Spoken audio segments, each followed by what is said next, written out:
Audio is also working. Nice. Yeah, everybody do a little bit of talking so I can tell if I'm going to destroy Mayor Drums later. Test 1 2 I 1 am 2. talking now. Okay, yeah, that would kill me.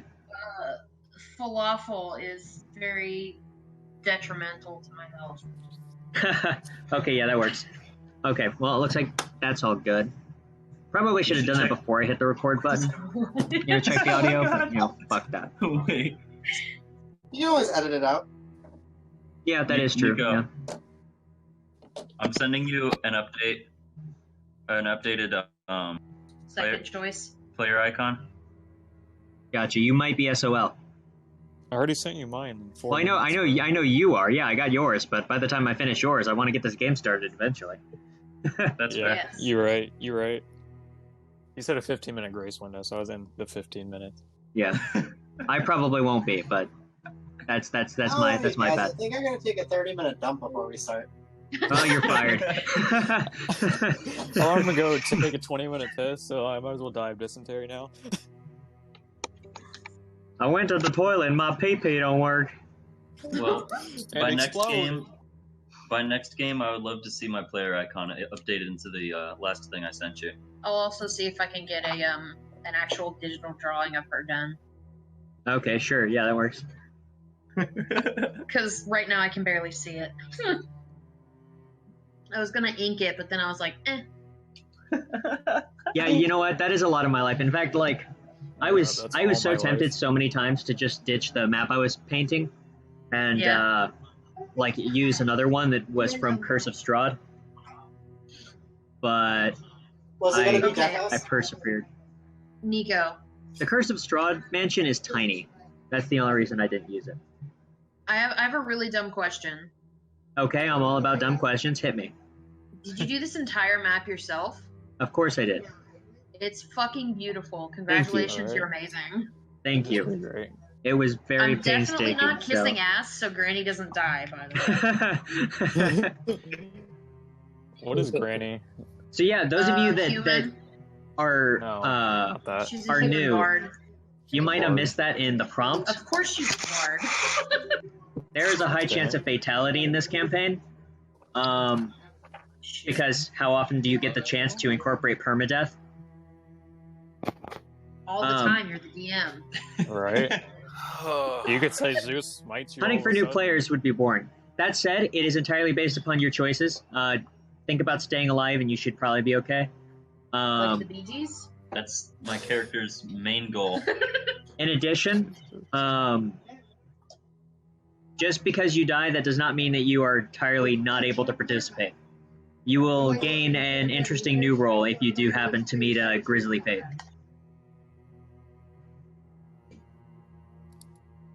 I can't touch. Oh yeah, you don't say, because I still have to give you access to it. There you go.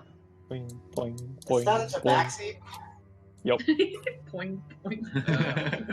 So I rebooted my internet connection, guys. Sorry, I dipped out. Welcome for a minute. back. You're good. Yep, I'm a motherfucking furry this campaign. Appreciate it. Yahoo! Right, Dan Abadan. That explains my erection. What? I mean, I don't judge. Wait, did Purple Boy become a furry? You did, yes. It's evolution at its finest. Oh my gosh. It's evolution, baby! How did you know? Not only that, I'm a female. It literally so, went through my head. I really love the style of that song in contrast with the rest of Pearl Jam. Right? It Very, sounds like- so different. 50s almost, but Alrighty. it's a Look bit of a, closely, you can see a little ear. a bit of a metal vibe, you know. Godzilla, don't actually play with Godzilla. Whoa, that sounded kinky. Our, Our cat's Before- name is Godzilla. Before I And she read was- this opening narration, I'm gonna grab myself a Coke real quick so that I don't choke on Oh, my own let me esophagus. take another 5 minutes. Oh, no, no, to be pretty here. lips unchapped. You will be okay. The DM's allowed to take breaks, No. huh? So who's all the bards here? So I just know who we're leaving behind when we all just dip into the shadow. Stop saying that. Okay, who are my two fellow orcs? I'm a rogue. Oh, I Obviously. forgot this is a long session tonight. Oh, it is really? Okay, there we go. Oh yeah. I grabbed 2 to be safe. Oh god, I'm gonna need a drink. Okay. Is everybody ready to get started? I like how there are 2 people already drinking. I roll Oh, no. stealth. I need a blanket, but that won't delay me. Brian's drinking for fun, and Austin's drinking to stay like calm. To drown out the misery. I mean, you know what? Drown out the voices for just one night. Alcohol and D&D is a good combo. Oh yeah. It's really hard to shut up the voices when you're in voice chat. Legit.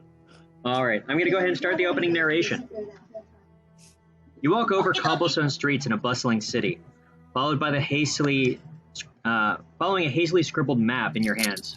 Stepping past a large collection of market stalls, vendors, and tradesmen, you exit the beautiful, vibrant city of Everhast through one of its many archways. Cobblestone gives way to natural dirt roads and meandering across the green countryside. Looking over the hills, you can see many fields full of livestock grazing away happily amongst the wildflowers that border the forest. Along your way, you notice the crowd thinning until finally you are left alone with a few fellow travelers following similarly poorly drawn maps. Heading to the same destination, you eventually arrive at a heavy wrought iron gate.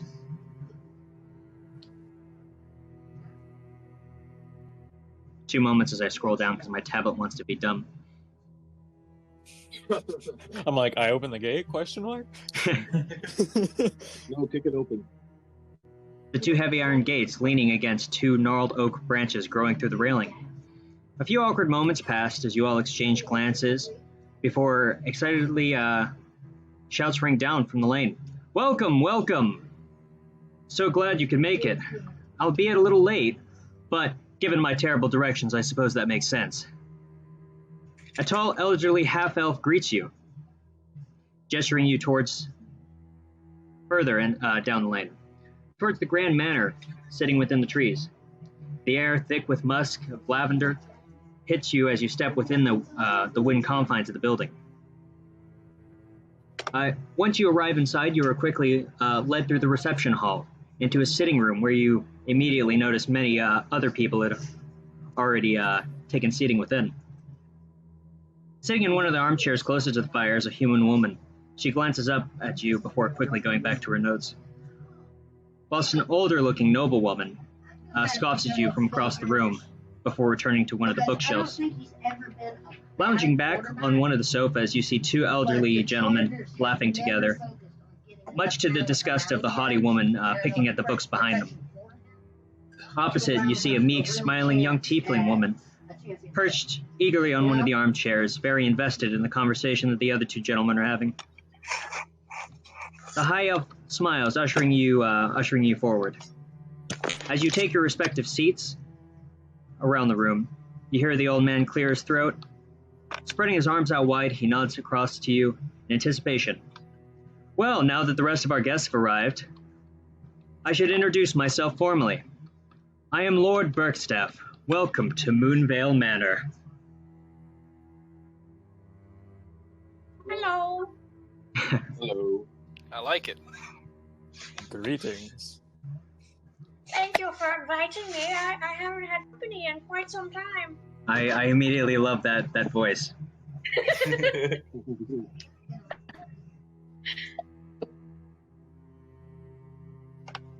So yeah, this is an opportunity for you guys to introduce your characters if you want.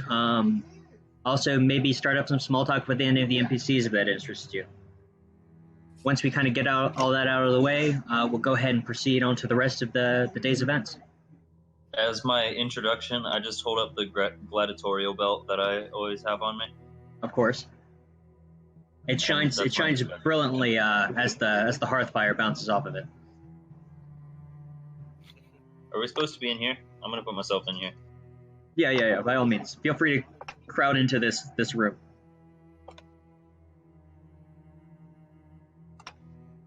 Should I give like a physical description? Okay. If you'd like, yeah. All right, yeah. I'm like 7 feet tall, covered in leather armor. I've got a bright red, shonen anime-style scarf. And then the derpiest fucking cowhead you could ever see. Like, eyes are not even close to looking in the same direction, tongue hanging out to the side. This is the dumbest fucking cowhead you've ever seen in your life. And my Is there first something round. special with you? What a beautiful description. I love it. I'm just trying to imagine fucking Naruto with a cowhead now. Oh my god. Yeah, right? I'm just having a staring contest with this deer. Hair is slow and long, unblinking gaze. Only with one eye, though. Brother! Yeah. How do you That's fit good. so snugly into the wall, brother?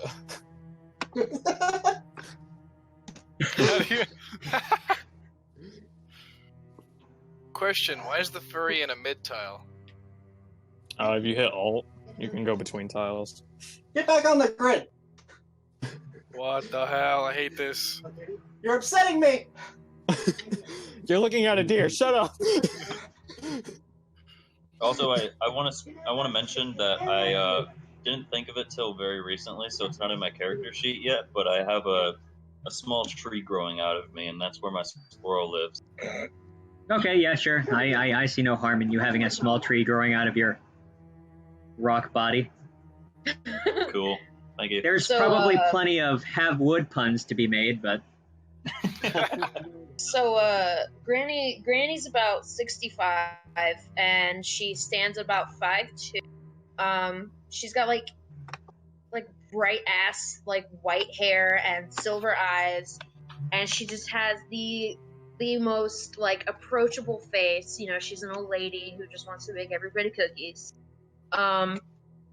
And she's just kind of sitting there with her eyes closed, like the typical old lady, just waiting for something to happen. wonderful, wonderful. All right, my guy here, the golden aura, the one that's pacing around the room. He's an adventurer from far away, new to these lands. He's got long, semi-wavy brunette hair. Always carries his trusty loot on his back. And he's just here to investigate and see what's going on around here.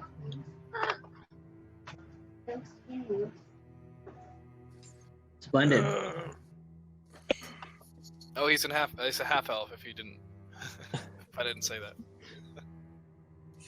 I'd like to mention that Granny has a small cat following her around, but that's not really important to the story. I just felt like saying. Of course, well, every old lady needs a cat.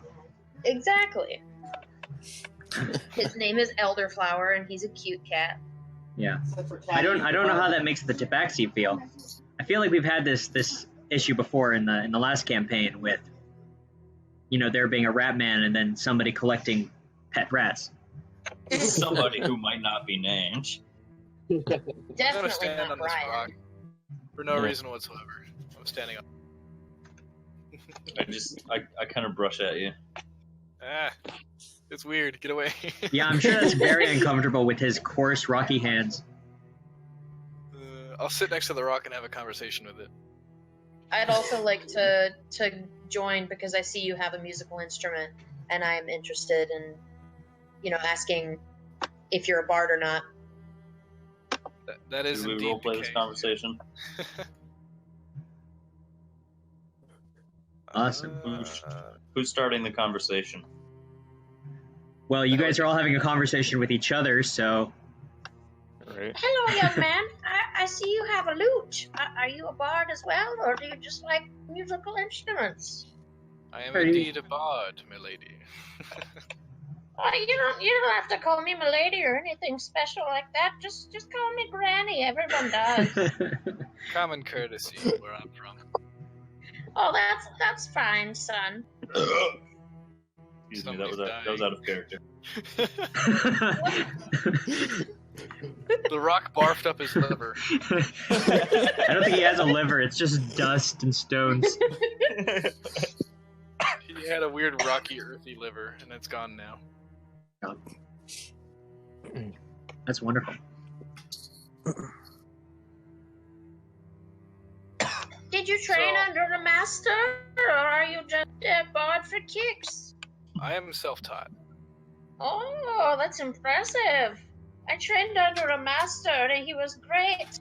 He roamed the earth for many years, and he was an odd fellow. I think his name was Jimmy, I think. I don't know. Oh gosh, yeah.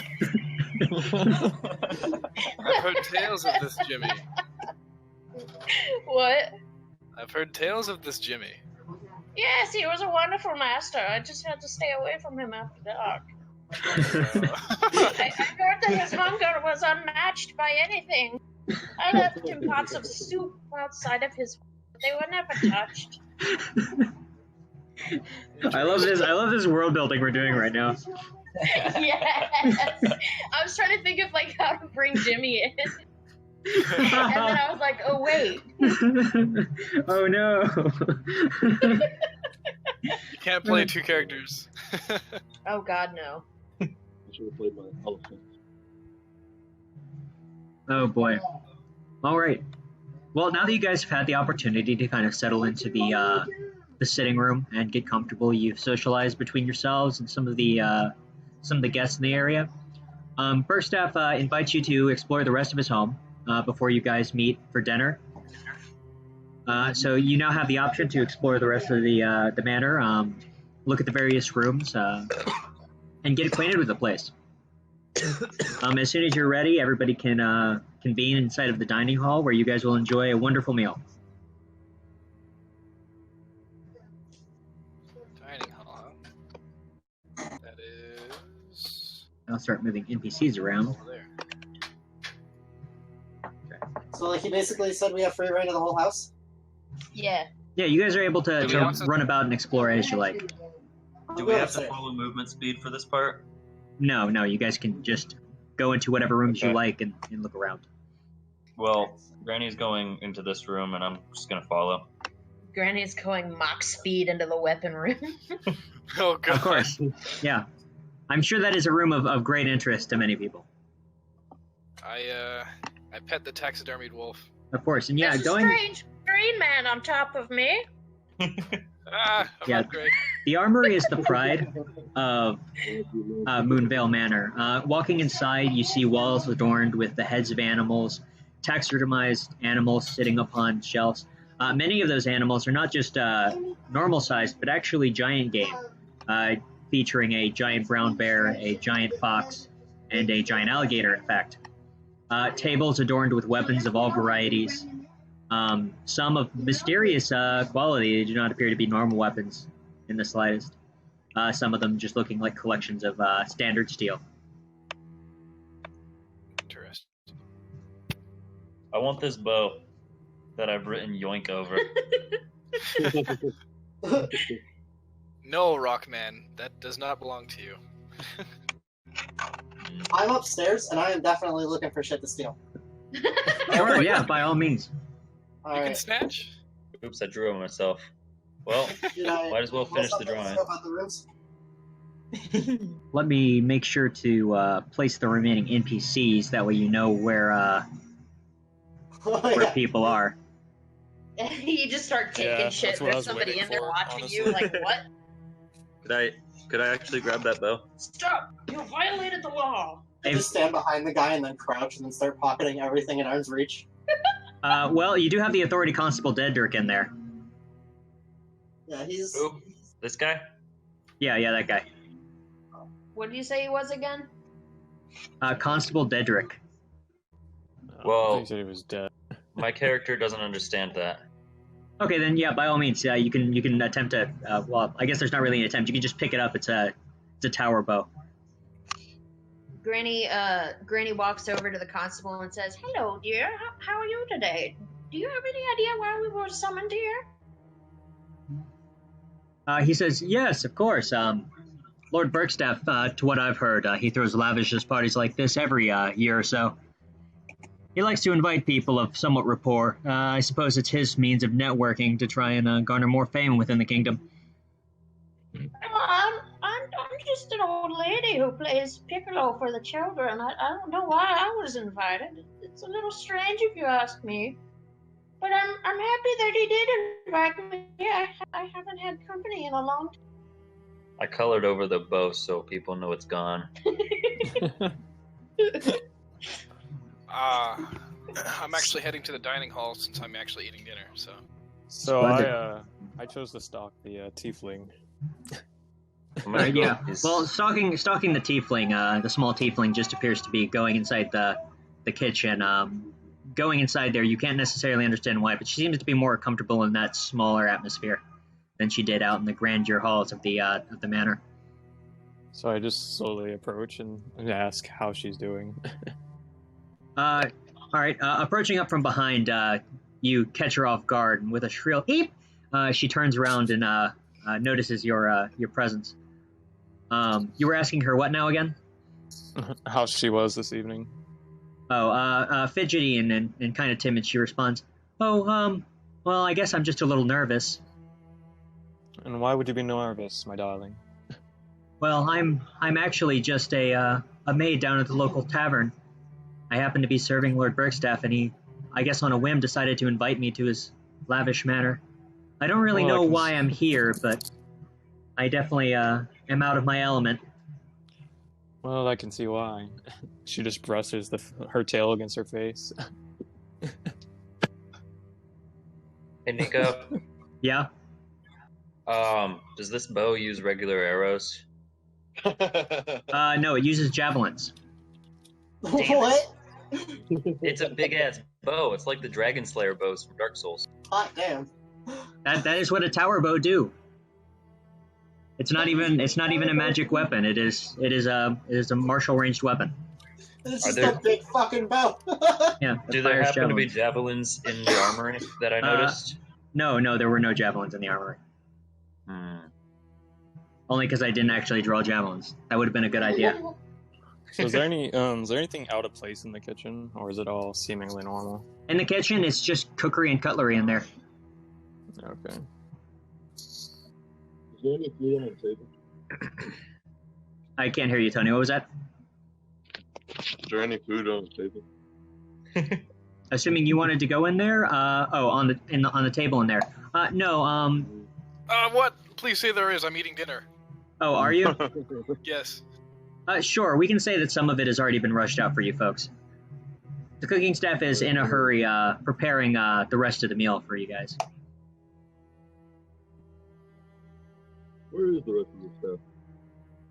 Excellent. What was everybody else doing in the manor? I'm trying to steal shit in this room. In that room? Yeah. All right.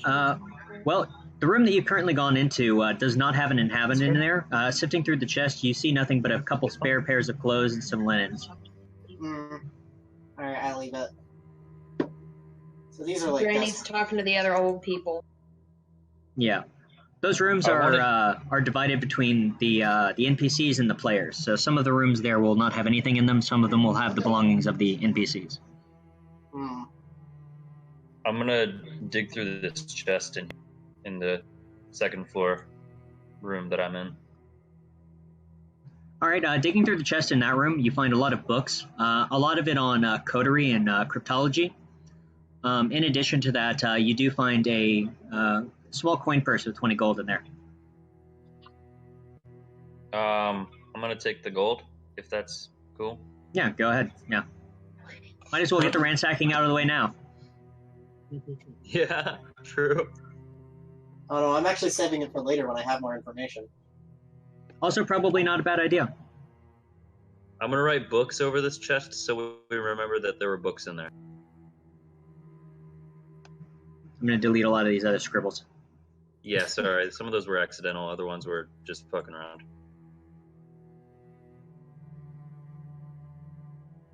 I'm going to inspect this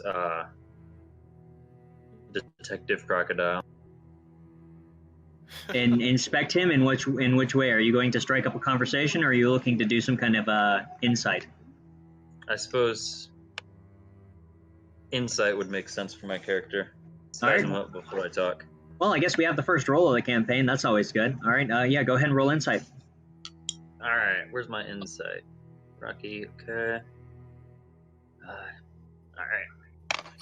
right. 16 plus 2 equals 18. All right, yeah, that's definitely good. You're able to get a good read on him, despite the fact that you are a Rocky Behemoth. Glancing over the short figure of the kobold, dressed in a trench coat and hat, the typical guard of detectives from the realm of Neverwinter. You can tell by his worn face he's spent many long years in the field of investigating mysterious happening crimes. The detective, in fact, is actually very well known out in the western lands of Neverwinter, but he's ventured a long journey to be able to come all the way out here to Everhast. Alrighty. I'll ask him why he's here. Okay. Starting up a conversation with him, he, responding to that question as to why he has come all the way to Everhast. I'm just looking into a case. He doesn't elaborate. Case? I'm afraid I can't divulge any more than that. You understand. I am literally asking the definition.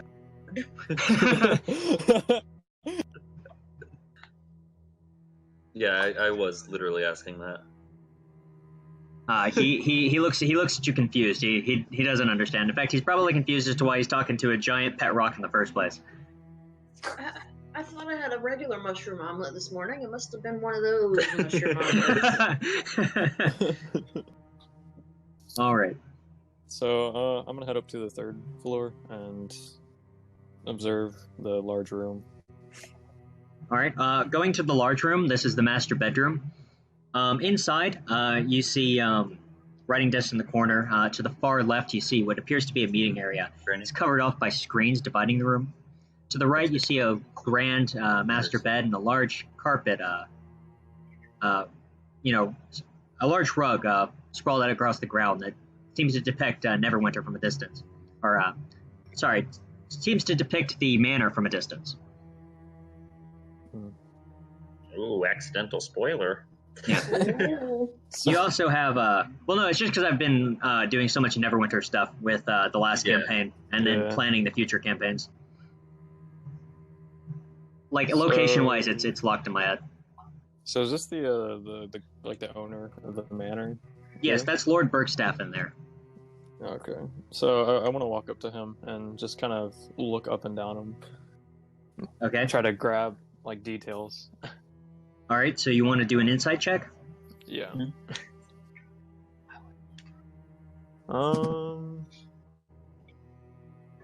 It's. And for those 14. Of you in the dining hall, we will go ahead and cut it at this and go ahead and convene in the dining area. Yeah. So it's a 14 for insight. All right. Looking over him, you're able to tell, just the history of a well-dressed elderly nobleman. He's lived in this house for many years. He's lived in this region for many years. In fact, he's well known to the town of Everhast, and you've heard much about him as you pass through the town. He's known for being especially kind and giving, and even goes out of his way to invite people that maybe not all are so famous to his parties, just to treat them to something quite special, giving you an inclination as to why Amy might be here. Yeah. A quick question. Yeah? Is it possible for me to erase drawings? Or is that like a DM feature? I think you can select and delete, but if they're your own drawings anyways. I am from drawing on shit now. I was trying to do a text box and I didn't. Yeah. I want to put a text box here. Took tower bow.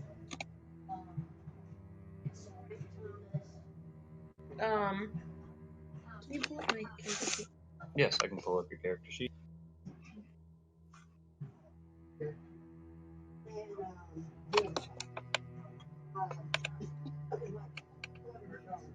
W? All right, I'm going ahead and moving everybody to the dining area.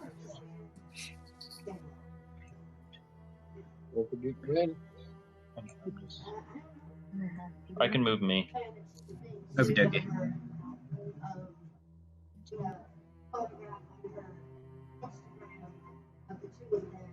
Excellent. I'm just going to cram the rest of them in here because apparently I didn't draw enough chairs. One of your hairs poked right into my ear. It's really weird. Sticky lizard men don't get chairs. You should have got I probably shouldn't sit in a chair. I weigh around 600 pounds. Sit in the corner. I'm gonna just stand here. All right. I guess that gives an open seat to the detective there.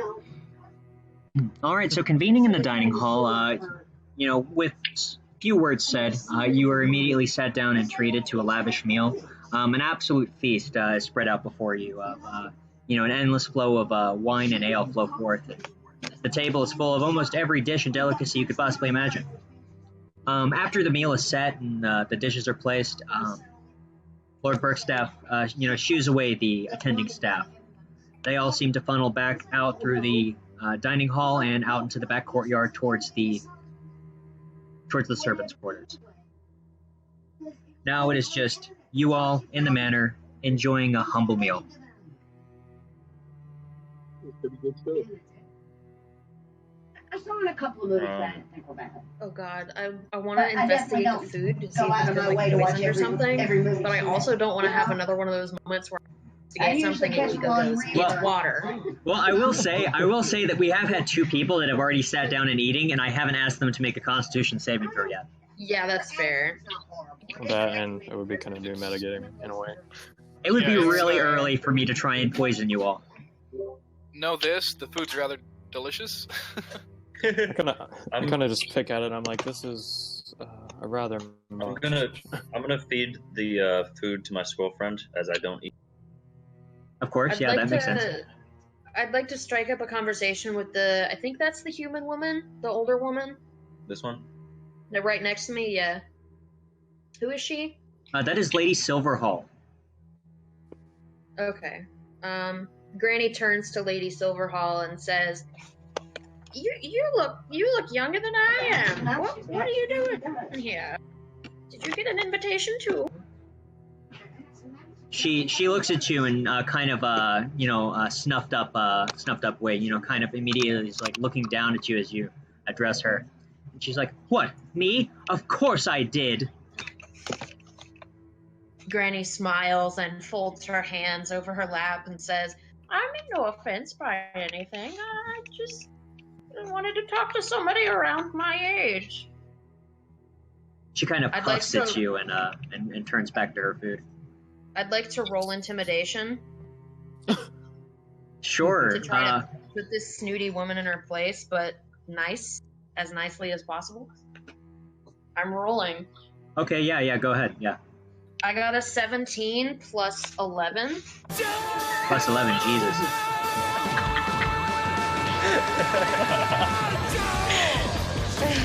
There's that fucking monster bard shit.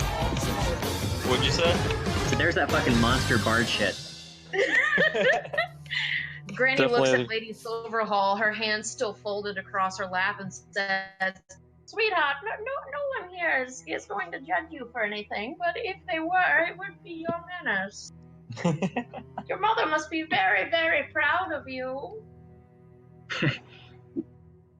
Realizing that she's now being, talked down upon by somebody that clearly seems to be talking as if they're much older than her, it almost does kind of set her in her place a little bit.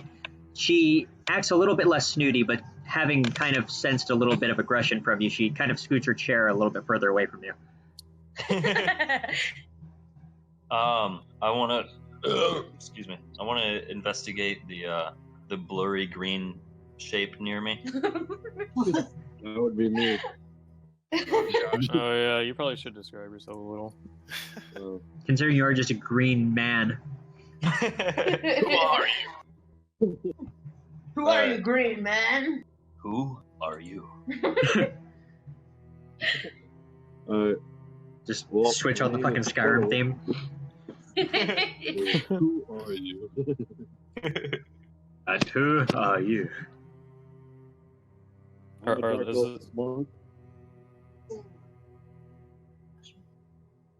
with that crow mask on my face, my hood up. You might need to move closer to your mic. You're a little muffled. Yeah, I have you at 200%. Can't hear you.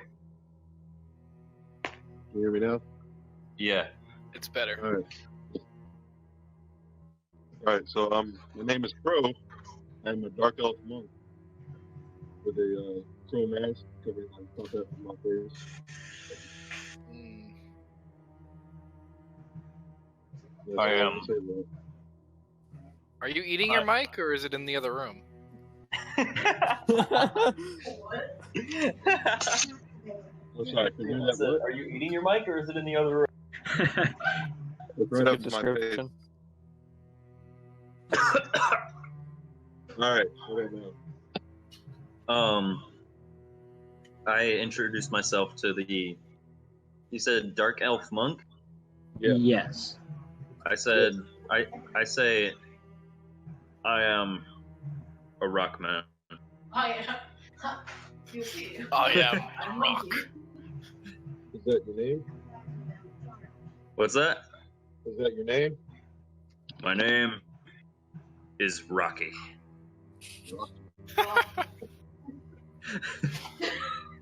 I jump over and I pat the rock on the backside of the rock, I guess. That's dangerous. Is it? I swat at your arm. Ah!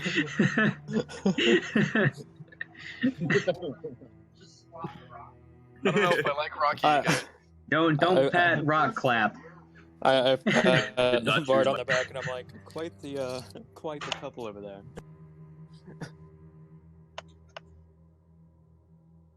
Oh man. What an interesting cast we have here.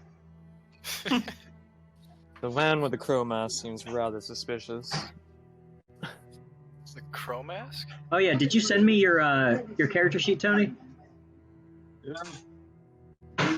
Yeah, you sent me pictures of it.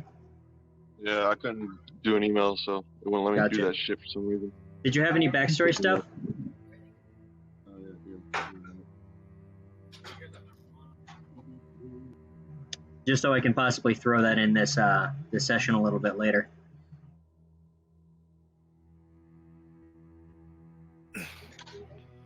Wow. Well, my character finishes eating. Yeah, of course. By this time, you've all kind of finished eating. Except for my squirrel, but the plate's on top of my head, so it doesn't really matter. Fair enough. Fair enough. My plate's mostly full. I just picked around the meat for the most part. Yeah. So, having concluded your meal, Bergstaff ushers you all up to the second floor, and the bedrooms are more or less yours for the choosing, except for the ones that are already occupied by the guests previously arrived.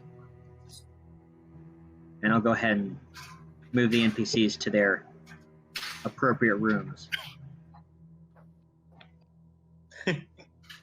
Just the flooding of characters to the second floor. Of course, yeah. Just imagine them all going up the stairs. I'm gonna choose this one if it's free. I'm going to kind of head to this back room, actually. Gonna go into the room that I tried to rob. I'm gonna check this chest as well. Mm. Yeah. I want to check mine.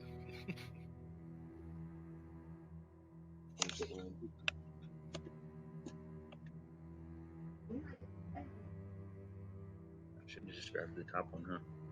Is that guy sharing a bed with the alligator? Well, no, the guy is sleeping on the couch. That's Let's just say- unnatural. That disappointed. Aw. Stinky lizard men getting no friends. Oh, it is an alligator. I thought it was like a weird plague rat. That's what it looks like to me. Guys, it's clearly a kobold. Clearly. Excellent. All right. I'm checking this chest, Nika. And someone else wanted to check a chest as well. Me. Alright, well, you're checking the chest in your own room, so it has nothing except for what you put in there, minus some spare clothes and linens. Okay, I want to try to make the chest into javelins.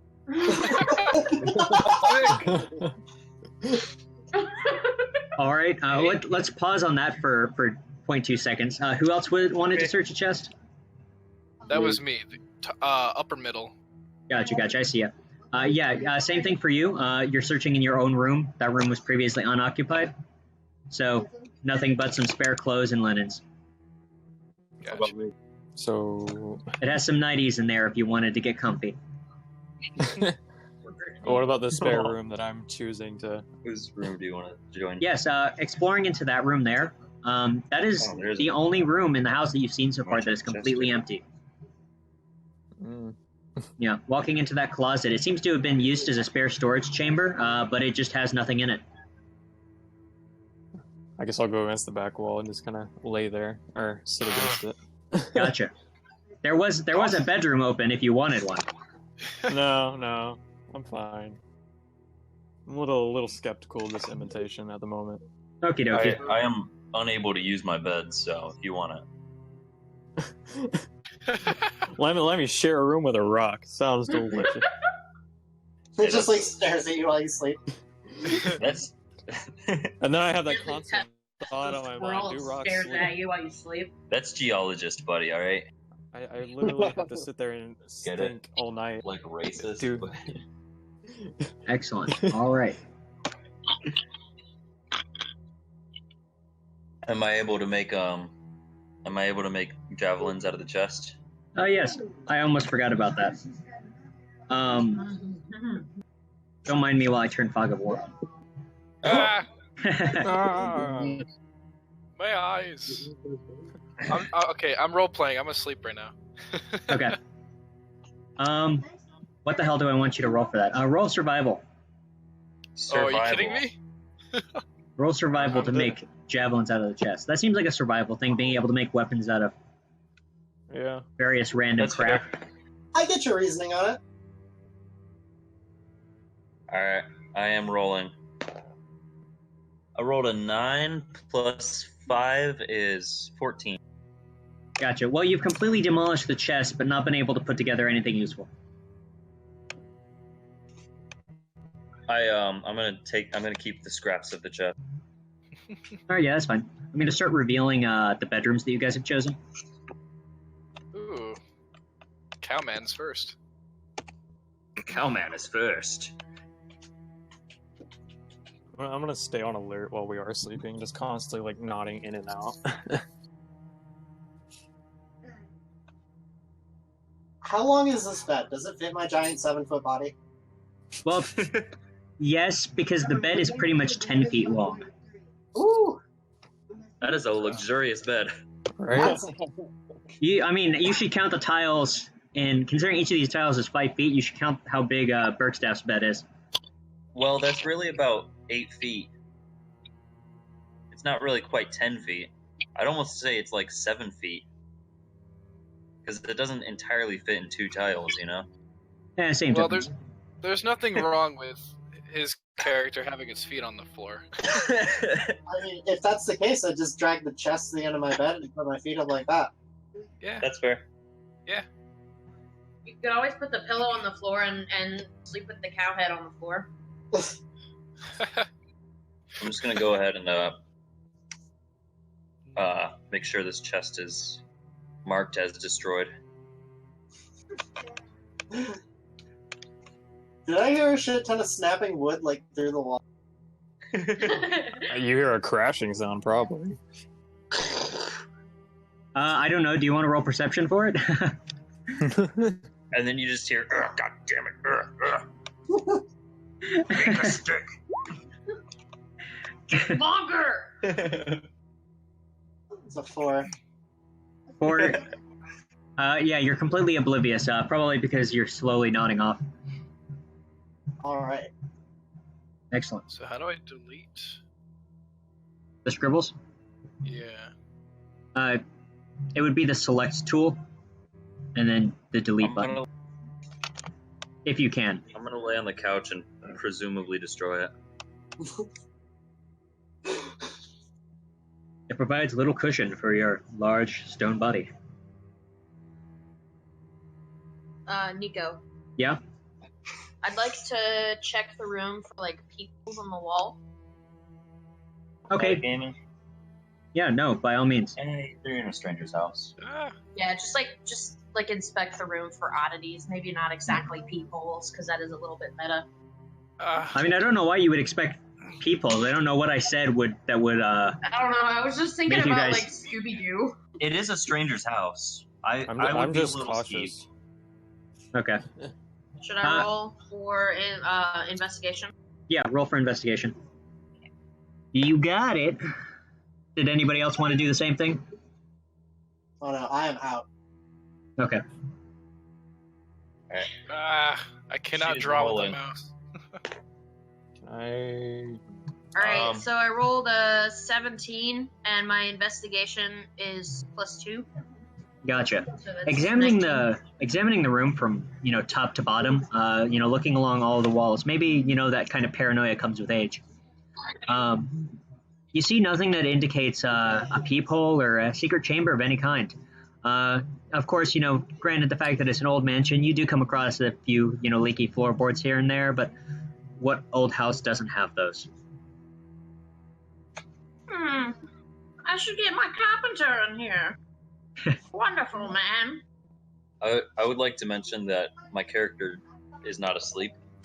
Of course, yeah, because you're a rock person, you don't sleep. Right, just in case it wasn't assumed by everybody. But yeah, contented that there aren't any peepholes or creepy things in this stranger's house, she's fine going to sleep. So she says night night, knocks the fuck out. Excellent, all right. Give me just a few minutes while I set things up in the dark. Oh, that's never a fun thing. It's a surprise party! Everything is rather dark, so anything could happen out there. Yeah. Like a surprise party! Right. Yes. We can't see this corner of this one token. Okay, so I poke a peephole through this wall next to my character. Oh my god. I want to talk to Gran. Okay, I will say that she's trying to knock the fuck out. So if you'd like to have a conversation with her, Never mind. she might stab through peephole in fear, but Okay, never mind then. The bard's just like awkwardly staring at the grand. Like, what can I learn from this woman while she sleeps? She's more experienced in pretty much everything, right? Yeah, her Where character does her sheet is fucking talent lie? bananas. All right. She has plus 11 to her intimidation and persuasion. Yeah, this bitch can get anything she wants. Yikes. But she's such a sweet old lady. I don't know what you're saying yikes for. You also picked Bard College of Lore, so you have some ridiculous... I know, but I don't have plus 11 in anything. All right. So we'll go ahead and move on to the next portion of this story. As you retreat to your respective rooms, you hear creaks and groans and bangs all around the manor. Naturally, with being in such a warm day, dropping to such a cool night so quickly, it's not surprising that the building, as old as it is, would have to settle down alongside yourselves. From downstairs, you hear a few footsteps, most likely Lord Burke's staff, making their rounds and locking up doors and windows to secure them. Being far out from the main city, and in the countryside, it tends to be a good target for thieves, especially the vast collection of eccentric items. Sorry, I had somebody talking in my ear for a minute. Especially with the collection of exotic items held within.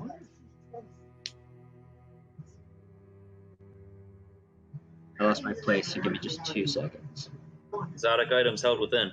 Yeah, well, thank you, but I had to find my place in the narrative here. You all pull back the warm covers, climb into the soft, sinking beds. The mattress is stuffed with owlbear feathers, and the pillows fluffed to perfection. It doesn't take long before you drift off into a deep sleep, relaxing slumber, until suddenly, in the middle of the night, you hear a crash from within the manor that awakens you to a sudden start.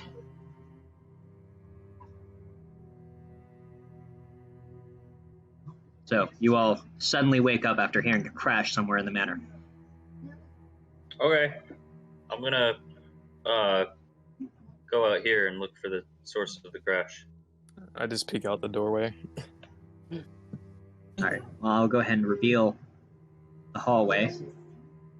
And did you say that you're peeking out into the hallway? Yeah, well, the room. Everybody else enters into the empty hallway. The sound seems to have echoed from deep within the manor, probably coming from downstairs. Austin, as you peek out, you see the quite dark and empty music room laying before you.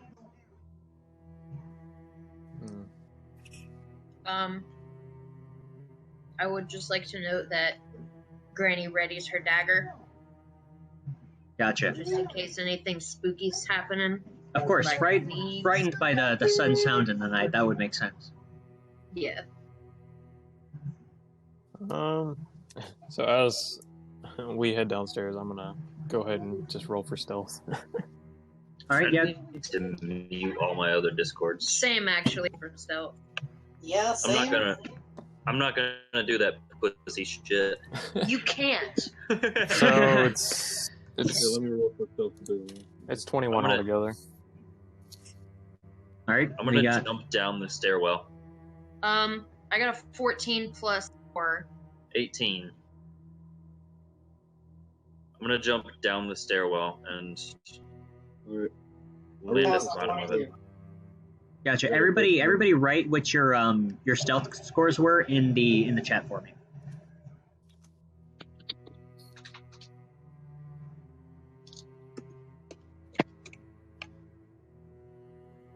Okay. It's a D20, right? Yeah, it's a D20 plus your stealth modifier. The stealth. Of course, yeah. Of course, Rocky refuses. Oh, wait, that's yours. Okay. Oof. 12? Okay. I'll go ahead and reveal the entranceway here so people can start moving down there. Rocky, jumping down through the center of the staircase, arrives at the bottom with the severe force of gravity pulling him downwards, creating an even louder crash than what had initially transpired. The rest of you stealthily climb your way down, all except for David, whose character I cannot remember. The name Lozelli. Lozelli? All except for Lozelli, who manages to step on way too many creaky floorboards as he makes his way down. Eek. Eek is exactly what you hear. Eek.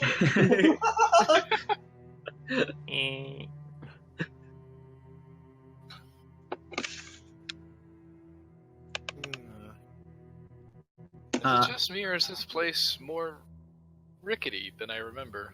Yeah. Menacing, perhaps. It's just you can't walk slowly. What is everybody's passive perception? I think mine was like 12, For Rocky. and Granny is 13. I've got another 12 as well. I got a 13.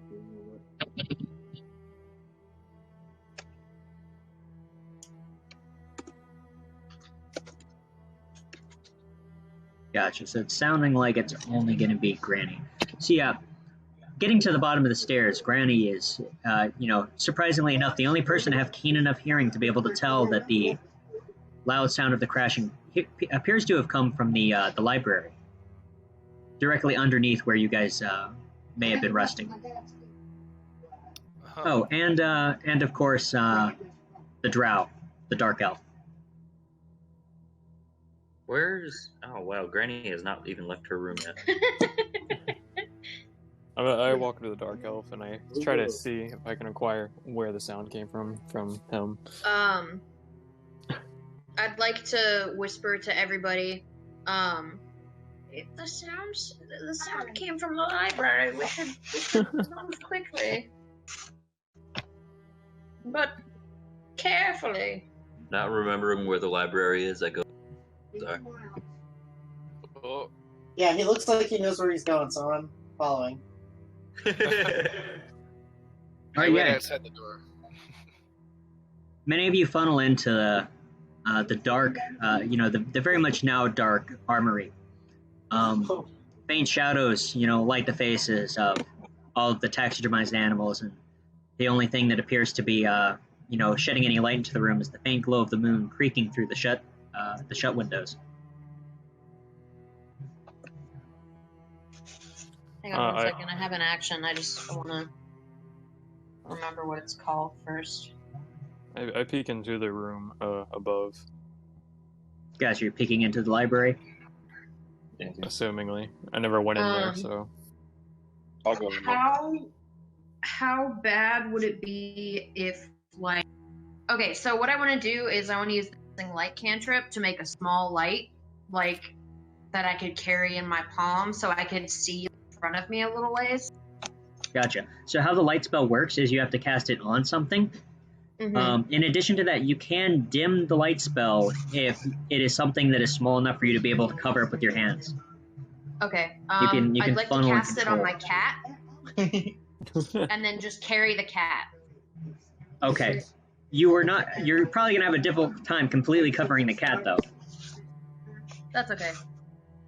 I can just, like, poke the cat into the room, and then put the cat out of the room.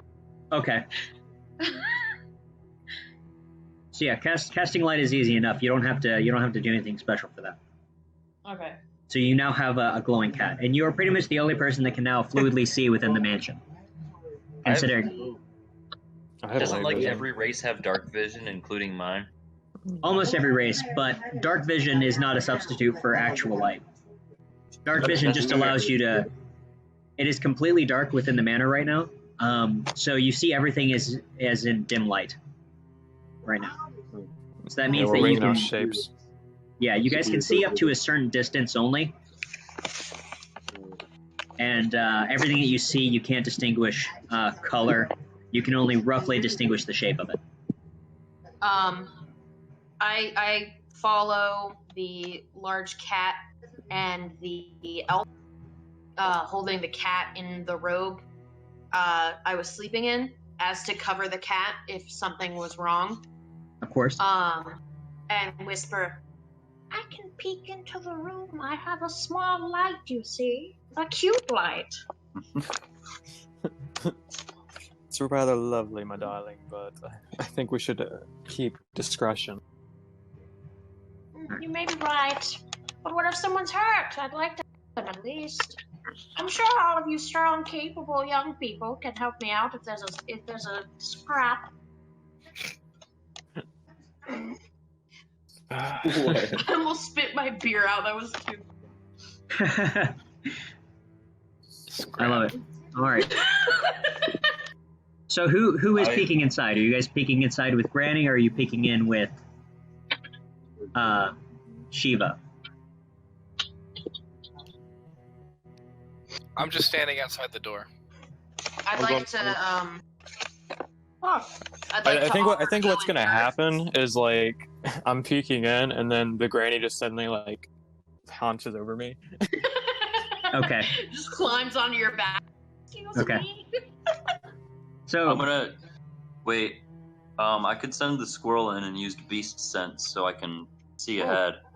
Oh yes. does your squirrel have dark vision? I never wrote a character sheet for my squirrel. I don't think squirrels. I don't think squirrels have dark vision. Okay, so Granny can send the cat in and beast sense on the cat. So can I use my superior dark vision? Yes, you can. Peeking into the room, you can see with the limitations of dark vision. Yeah. And if you wanted to use B-Sense on the cat, yes, that is an option. I also mean, joined someone's and already- activate dark vision. Someone's already peeked into the room, so I Okay. mean, Okay. Yeah, I'm already peeking. Well, with everybody trying to organize what they want to do and working with each other, I'm just trying to clarify the order. Oh no, I already was. That's fair. Okay. Just peeking. So peeking into the library, you guys can see the first half of the room laid out before you. The dark, unlit library is mostly silent, except for in the far back of the library, you can hear a shuffling sound. Ooh. I'm gonna go to the dark part of the library. All right. Is your Giant HP rock man, pool? what are you afraid of? Oh man, it's like his HP It was pool is like on the 6,000. Heading into the darker part of the library, It's you guys 46. slowly come into the field of view. You see Amy O'Hare, the tiefling.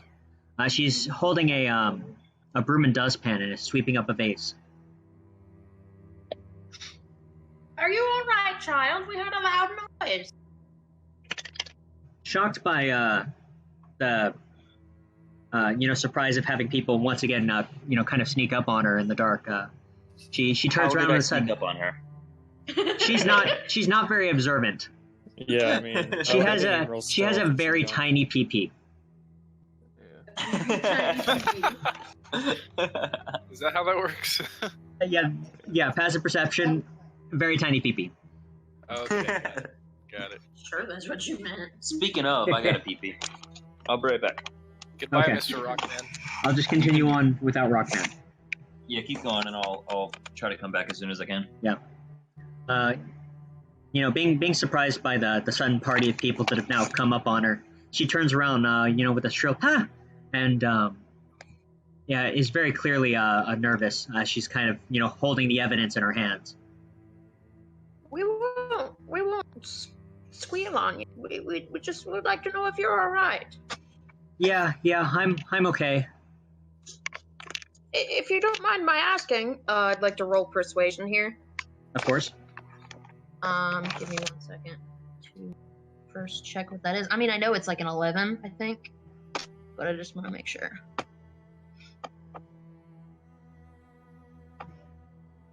Frick. Yeah, So while she's persuasion doing is 11, so I'm gonna roll. So I got a 21 because I rolled a 10 and 11. And Granny continues saying, "What is it, if you don't mind answering, that you broke exactly? And what were you doing up?" Nervously, she kind of glances down at the broken vase and she says, "Well, I actually saw Harriet up here in the library just a little while ago. She put a book up on that shelf, and I was just curious, so I was trying to reach up there and grab it, and I kind of slipped." The Minotaur should get it for her. Oh, that's all right, dear. No one's blaming you. It was dark. Yeah. I'm just kind of helping pick up the pieces. Do you see the book? Did you get a good look at it? Well, it's up there somewhere. It's dark, so it was hard for me to tell exactly where it was. I'm gonna look for the book. Gotcha. Do an investigation check. Second, gotta look at my sheet, and then find the D20. I dropped it. I rolled a 5 plus 1. Gotcha. You can't even distinguish what a book is looking at the shelf.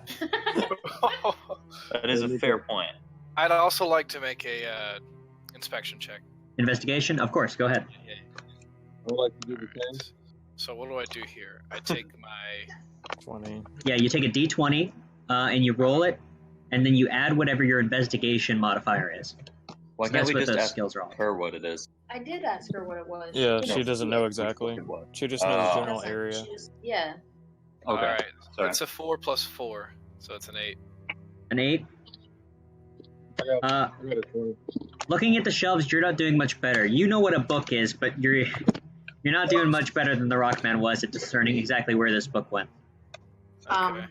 I'd like to help them look for the book. Excellent. Go ahead, Granny.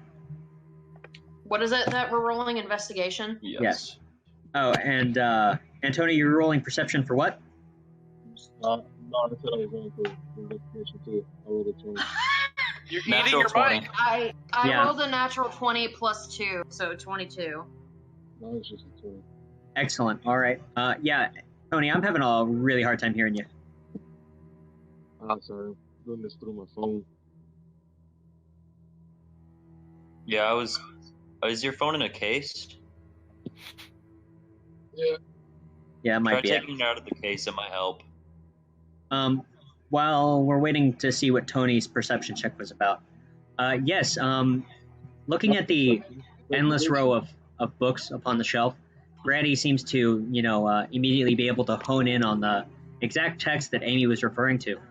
Pulling it loose from the shelf, you see that the book is A Beginner's Guide to Ciphers, a study of cryptography by Martin Duskvale.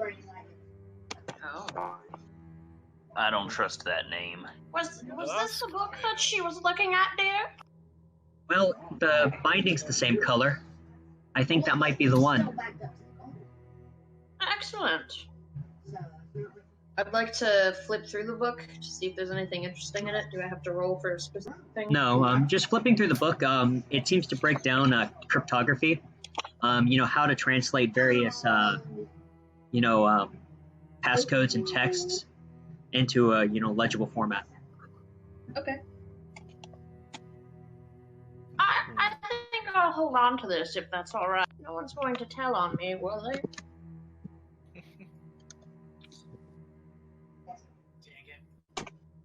Okay. It seems like Tony would have also found it because his investigation was 20. Nice.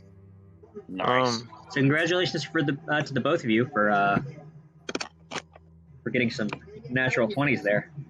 Was it a natural or a dirty 20, Tony? Oh, with Tony it might have been. I don't know. Oh, well, there we go. The drow knows something about books too. Can you hear me now? All right. I can hear you a little bit better. I just hope that quality persists. Was your perception check to look at the books, or was it for something else? No, I said investigation. Okay. You just heard that. Okay, gotcha. All right, so you guys found the book on the shelf. After you guys have kind of located the text, you start hearing a rumbling down the hallway of footsteps kind of clamoring. That's not what I meant to do.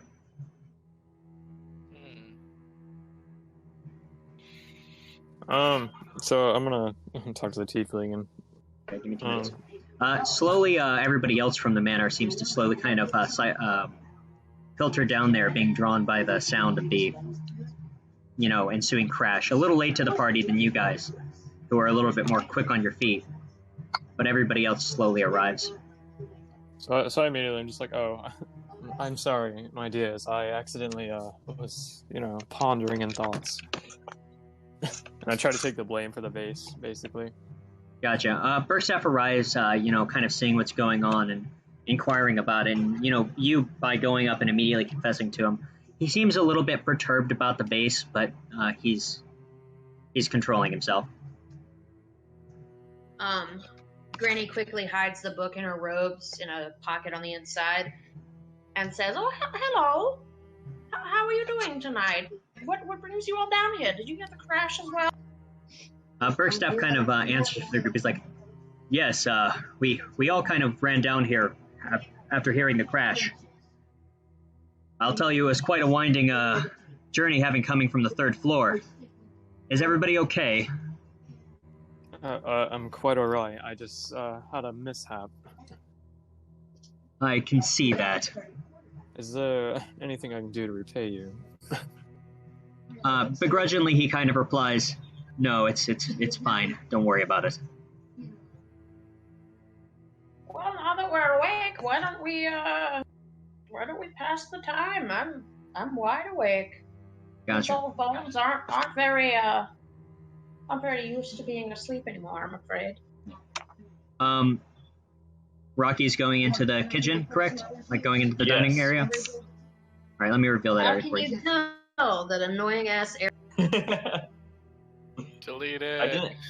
I didn't want to interrupt the flow of the dialogue going on, so I... Yeah. He's just gonna draw air place until you figured out what he was trying to do. Yeah, pretty much. And I'm gonna go ahead and continue with the narration real quick. Okay. Bergstaff, glancing over everybody in attendance, he looks around, kind of confused for a minute. Glancing at the faces around him, he's like, "It doesn't appear as though everybody woke up from the crash. Where's Harriet and Silverhall?" Well, maybe some are heavier sleepers than others. I can't help but feel concerned. Were they asleep on higher floors than us, or? They should have been on the. They should have been with you there. two on the second floor. Yeah, they were in the bedrooms. Oh. Alright. Interesting. They must be heavy sleepers then, I suppose. Perhaps one of us should go check on them. Yes, we should rouse them from their slumber and make a pot of tea. I dragged the tiefling along with us upstairs. Okay. You drag. Okay. And I tell her. Were you still wanting to go inside of the kitchen? I went in there and oh, this kitchen, yes. Okay. I was going to let everybody else decide where they want to go, and then I was going to reveal that area to you. That's fair. I'm gonna sit outside of it then. Okay. So where's everybody else heading? Up to the second floor? I'd like to reveal the second half of the weapons room. Yeah, no I'd problem. like to go in the weapons room as well.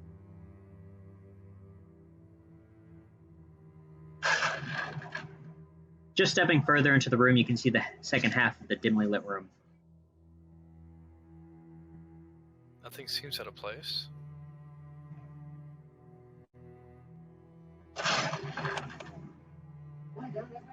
Is it really just the vase? Huh.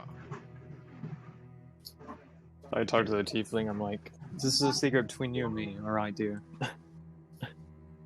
She kind of, you can see a bead of sweat drip down as she's still kind of nervous and, kind of anxiety prone over the vase. She's like, Yeah. "Thank you." And I'm gonna peek into this room while I'm making idle conversation with her. Gotcha. Granny is going into the original room. Yeah, I'd like to have that revealed if that's All right. alright. We're going to go ahead and start with what Shiva discovered. Okay. Shiva, opens up the room belonging to Harriet Lockwell. Inside, Harriet is missing. Oh, No. it seems that he has wandered elsewhere. She. She. Oops.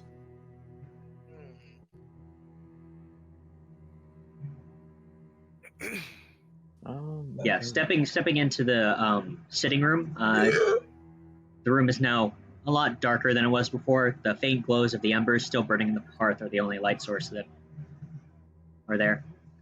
And we're also going to go ahead and skip over to where Rocky was investigating, because I've made him wait long enough. Thank you. I went ahead and moved in there. I've decided to follow Rocky. Stepping into the dark room, you can see little, just because of the clutter in the room. The light doesn't bounce around very well.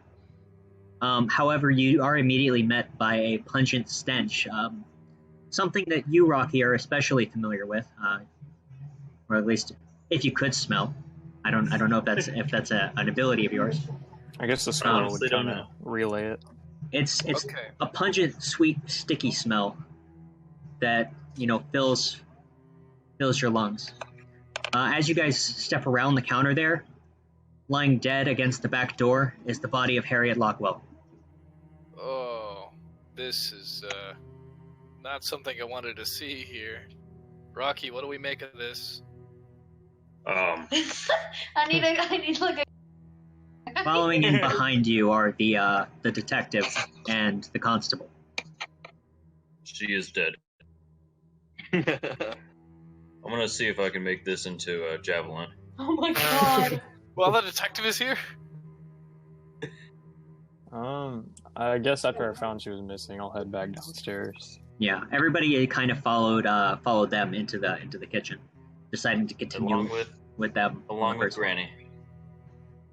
Excellent. This barrel here, Yes. I'd like to make into a javelin.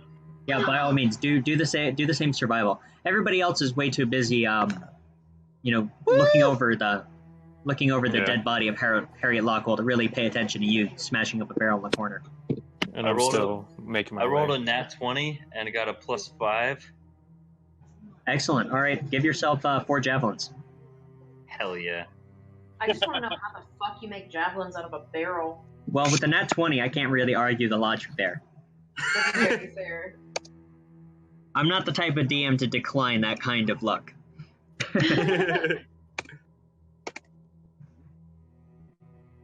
All right, so did anybody else want to take a first crack at looking at the body of Harriet Lockwell? That'll be me. I'd like to. Can I roll for medicine to see if she was poisoned or anything? Gotcha. Would anybody else also like to join in on the medicine roll? Yeah, that would be me. Yeah, I would. Yeah.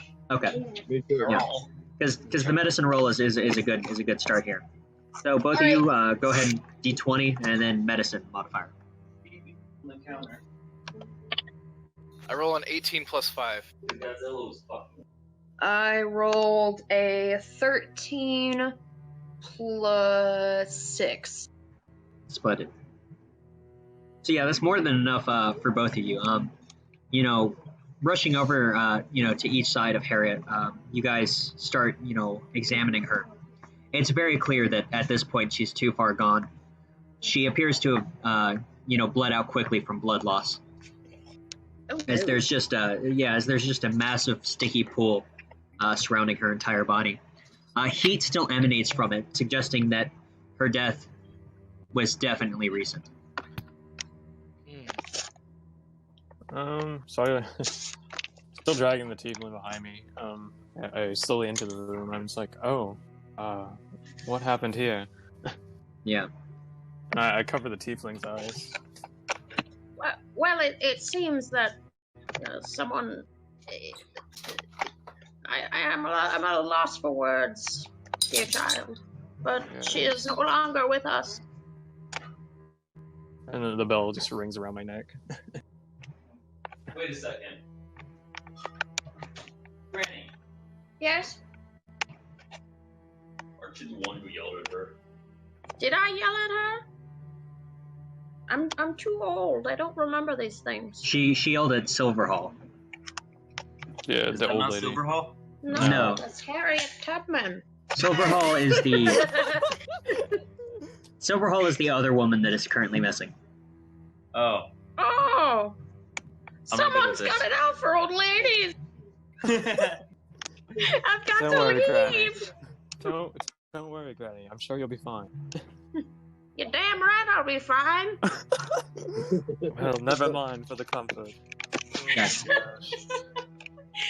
Oh my god. I'm gonna leave here as fast as I can. I'm gonna pack up all the valuable shit in this mansion and leave. And ahead myself. Character, by the way. as Granny is freaking out, Lozelli, you kind of reach behind the body of Harriet Lockwell and pull her forward to examine what's behind her body. Behind her, you see about a dozen stab wounds. Somebody appears to have come up behind her and attacked her while she was unsuspecting. Granny Oh. shrieks. These appear to be those.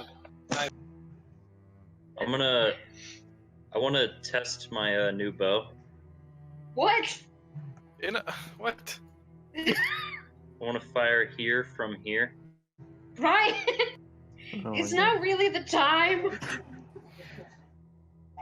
While he's going on, I'm playing my character, alright? Oh my god. It's what my character would do. I'm just going to say, that considering it is a tower bow, the range on it is exceptional. You managed to do that easily. So I'm Cool. investigating. I'm gonna go and grab that NPCs that javelin are I here. fired. What was that, Austin? I'm gonna investigate the NPCs that are sitting here, excluding the tiefling. And then I'm gonna enter that room. Okay, so which NPC would you like to investigate specifically? I'm gonna say the halfling. Gotcha. And do you want to just do an insight check, or do you want to ask him something? No, yeah, I just want to insight and see if anything's out of the ordinary. Gotcha. Okay, yeah, go ahead and roll insight. It's only a 9. Only a 9? Yeah. Yeah, you can't really read him very well. He's obviously concerned about the dead woman. Him and the detective seem to be quite, shocked and now invested in examining the woman's body. Did anybody else want to do anything else with Harriet's body? I would like to move it out of the way and check what's behind her. Gotcha. Roll investigation. Okay. That's a 13 plus 4. 4? Excellent. Yeah, that'll do. As you start to, drag her body away from the door, you hear a sudden clutter. Looking over the body, you see that something appears to have fallen out of her hand. Taking a closer look and reaching over to grab it, you see that it appears to be a journal. I grab the journal and I flip through the pages. Oh, what is it, my dear? Where have you found that, dear boy? Flipping through the pages of the journal, you immediately come across a lot of text that doesn't appear to be in any language you are familiar with. It just appears to be a jumble of various script that you can't make out whatsoever. Okay. I take the journal to the detective, and I ask him if he can make anything of it. To the detective? Yeah. Gotcha. I'll move him closer to you. Granny has an idea. Yeah, finish that, and then I have I have a thing. You hand the journal to the detective, and he immediately opens it up and flips through it, and he's like, "This is curious." Yes, What is curious? It looks like this book is coded. I did do a little bit of research on Harriet Lockwell. She is quite the famous cipherist. Quite the paranoid old goat, too. There's nothing wrong with being paranoid in your old age, Sonny. What was that book we pulled earlier? I might have a solution, detective. If you'd hand me the journal, I have something I believe could help with it. Yes, of course. And they hand you the journal. Granny pulls the book of cryptography out from her robe and looks to the owner of the mansion and says, I apologize, sir. I took this from the library earlier. I thought maybe it would come in handy. He looks at the book in it might help us now. He looks at the book in a bizarre way, and he's like, "That's strange. I don't believe that's a novel that I own." Oh, really, now, dear? No. How did you guys come across that book? It was lying on the bookshelf. I wonder... Granny frowns. I don't remember exactly who told me this, but someone saw Harriet putting it back on the shelf. Harriet? I thought it was a tiefling. Oh, someone... the tiefling. No, She's- it was not a tiefling, my She's dear. consciously leaving out the fact that the tiefling told her that. Yeah. Right. Because she's nice I'm- and doesn't want the tiefling to be under fire Yeah, for something and she may or may speaking not out have of done. character- That I'm still, kind of protecting the tiefling at the moment. So, Bergstaff just kind of replies, that's strange. I wonder why she would put a book on my bookshelves. Maybe she knew something was going to happen, and she wanted someone to figure out why. She did say that she was, rather cautious. Bergstaff, kind of draws away from his inquisitive stare down at the floor and looks up at you, Granny. He's like, using that cipher book, are you able to tell what the journal says? What would I have to roll to see?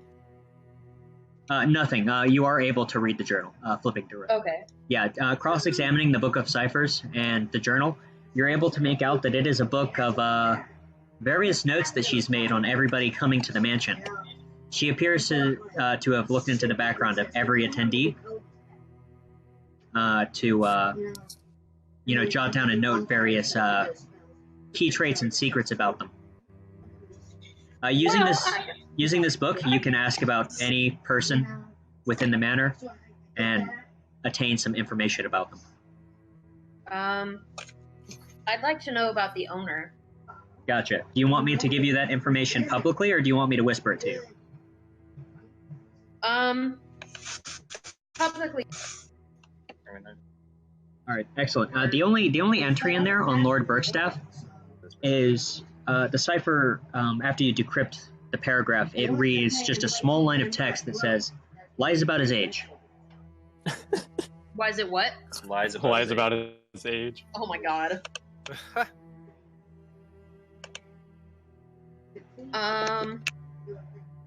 Since Could none of you us really send me a know us. whisper about Silverhall? Can you DM her in Discord. Discord for that one? I don't have Roll20 on my phone. Okay. And you wanted me Any to other whisper whisper? to you about who? Lady Silverhall. Okay. So Granny, what is written in this book? Well, it seems to be a detailed informational journal about all of us. Everyone here. What is written about me in that book? If you don't mind me I'm asking. not sure. I could tell you if you want. I would appreciate it, dear.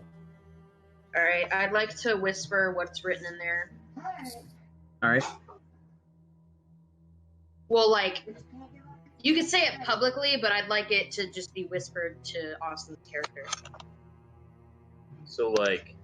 So do you tell want me Becca to? and tell Austin in Discord DMs. All right. How about I tell you, and then you can tell Austin if you want, Okay, yeah, that's fine. That works. because it is at your discretion. Yeah. That's true.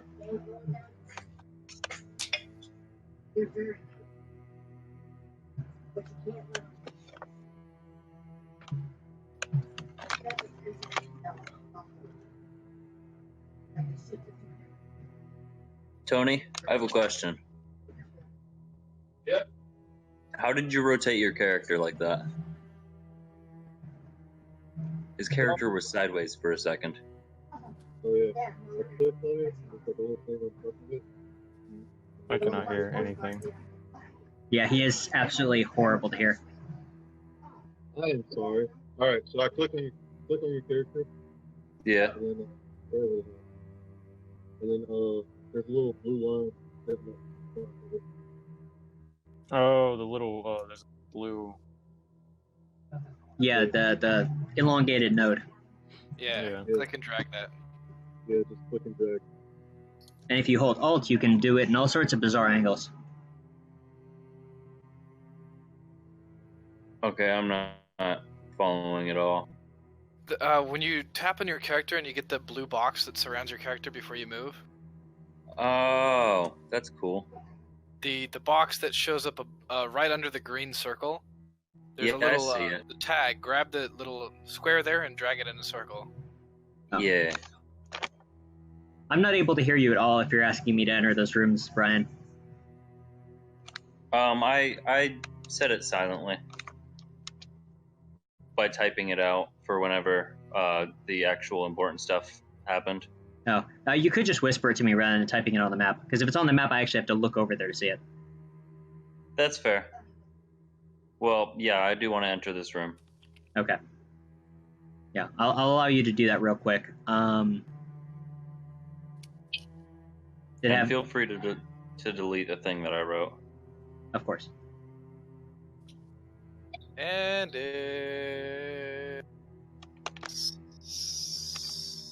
So yeah, now we have that mysterious book.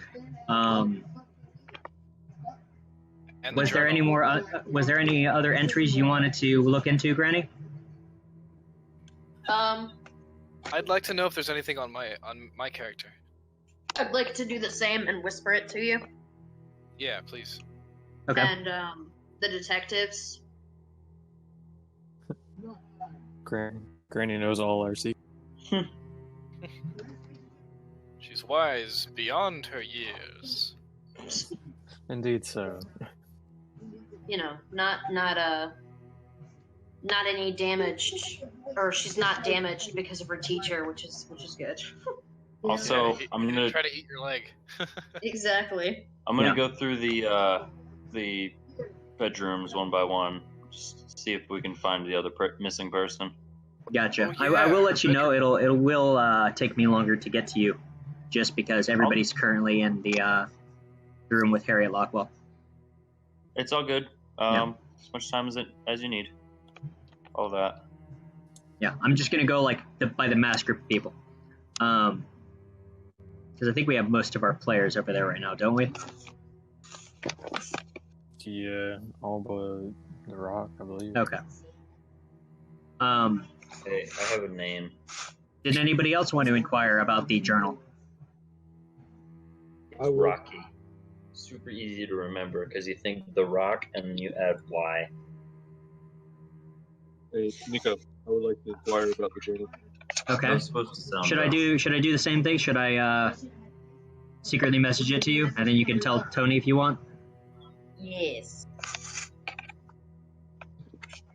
I keep all the secrets. Why don't you share it with the rest of the group? Because maybe I want to know the information first, huh? Yes. Yes. Ooh, spicy. Oh, right. I literally tried to look. Brian's over here trying to sneak peeks at the journal. Right. Yeah, it was super unintentional, absent-minded type shit. That's funny. Well, it is quite the mystery, the journal. Yeah, it has dirt on everybody in there, so it's quite interesting whether or not that is something innocuous in nature, something non-incriminating, or if it's something that could be quite dangerous information. Well, I would I don't know if my character got up here before the journal was discovered, right? Yeah. You have no idea about the journal right now. Okay. Well. Did anybody else have anything to do with want to do anything else with Harriet's body? Or were we kind of done with that? There's a door behind her, right? Yes. Yeah, we wanted to look in the door, right? I'd like to access that room, yeah. Gotcha. It's not actually a room that leads to the backyard. Oh, okay. So I peek out and then I close the door. Gotcha. Slamming the door into her dead body. That's the issue to begin with. You go to try and open the door, and the knob refuses to move. The door appears to be like steadfast locked. Well, I'm sure my character would be able to knock it down and make javelins out of it, perhaps. Does anybody say that it's locked out loud? No, nobody has said that it's locked out loud yet. Okay. Well, that's not going to budge, is it? There you go. Now somebody said it out loud. Alright. So, my eyes point forward and it's strangely focused. I slip my tongue back into my mouth and I just start walking people out of my way. Necessary and I detail. to pick the lock. Yeah, by all means, go ahead. Alright. So where is...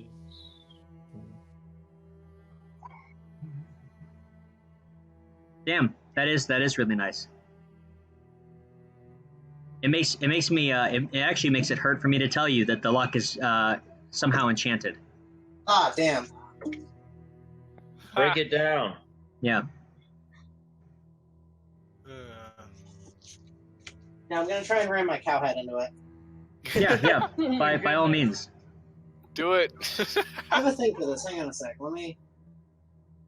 I'm proficient with horns, which are a melee weapon.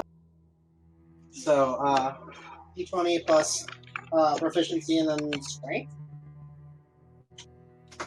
Is that? Yes, that's what it would be. All right.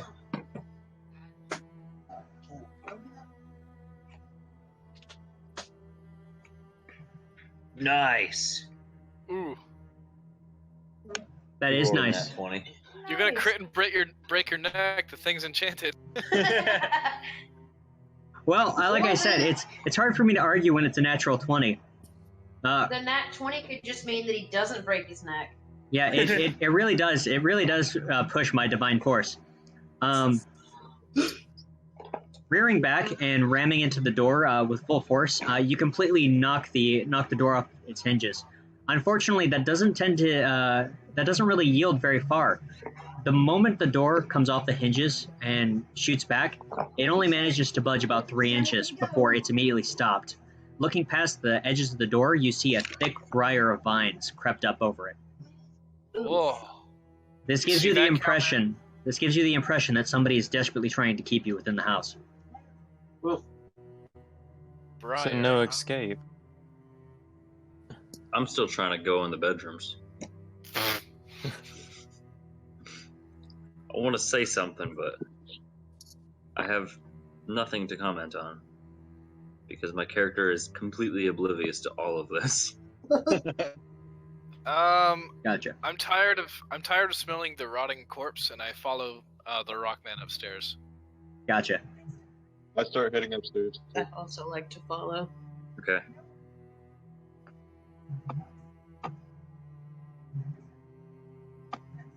Excellent. All right. So you all make your way up there. The room that Rocky is attempting to enter is actually the room of Lady Silverhall. Oh. I'm still dragging along the tiefling, just so we're clear. He checks the chest. Let me pull up some notes real quick. I'd like to examine the desk, if that is in fact a desk. Yes, we will get to that in just a minute. Okay, that's cool. I just wanted to put it out there. Yeah. I smell the pillow.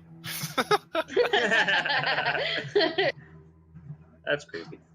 It smells like a woman. Old lady. A silver woman. What? I want to assume that makes sense, but I don't know if I can. You gotta remember, this woman was trained by Jimmy. Nothing makes sense. Oh. He doesn't know the reputation of Jimmy, but that's definitely not a high sense right there. That's not a bad thing. Excellent. All right, it's not a bad thing? Yeah. Whoever sees this recording is just going to see the devious things that I'm pulling up in Chrome. All right. Oh, God. Definitely. Some recording after the entire campaign is done.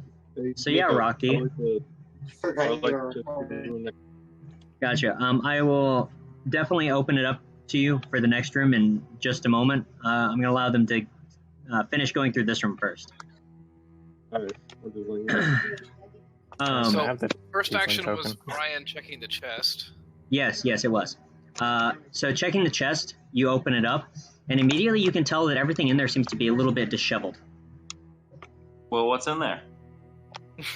All right, digging through there, you pull out linens and clothes, and on top of one of the linens, you see, something wrapped in a pool of blood.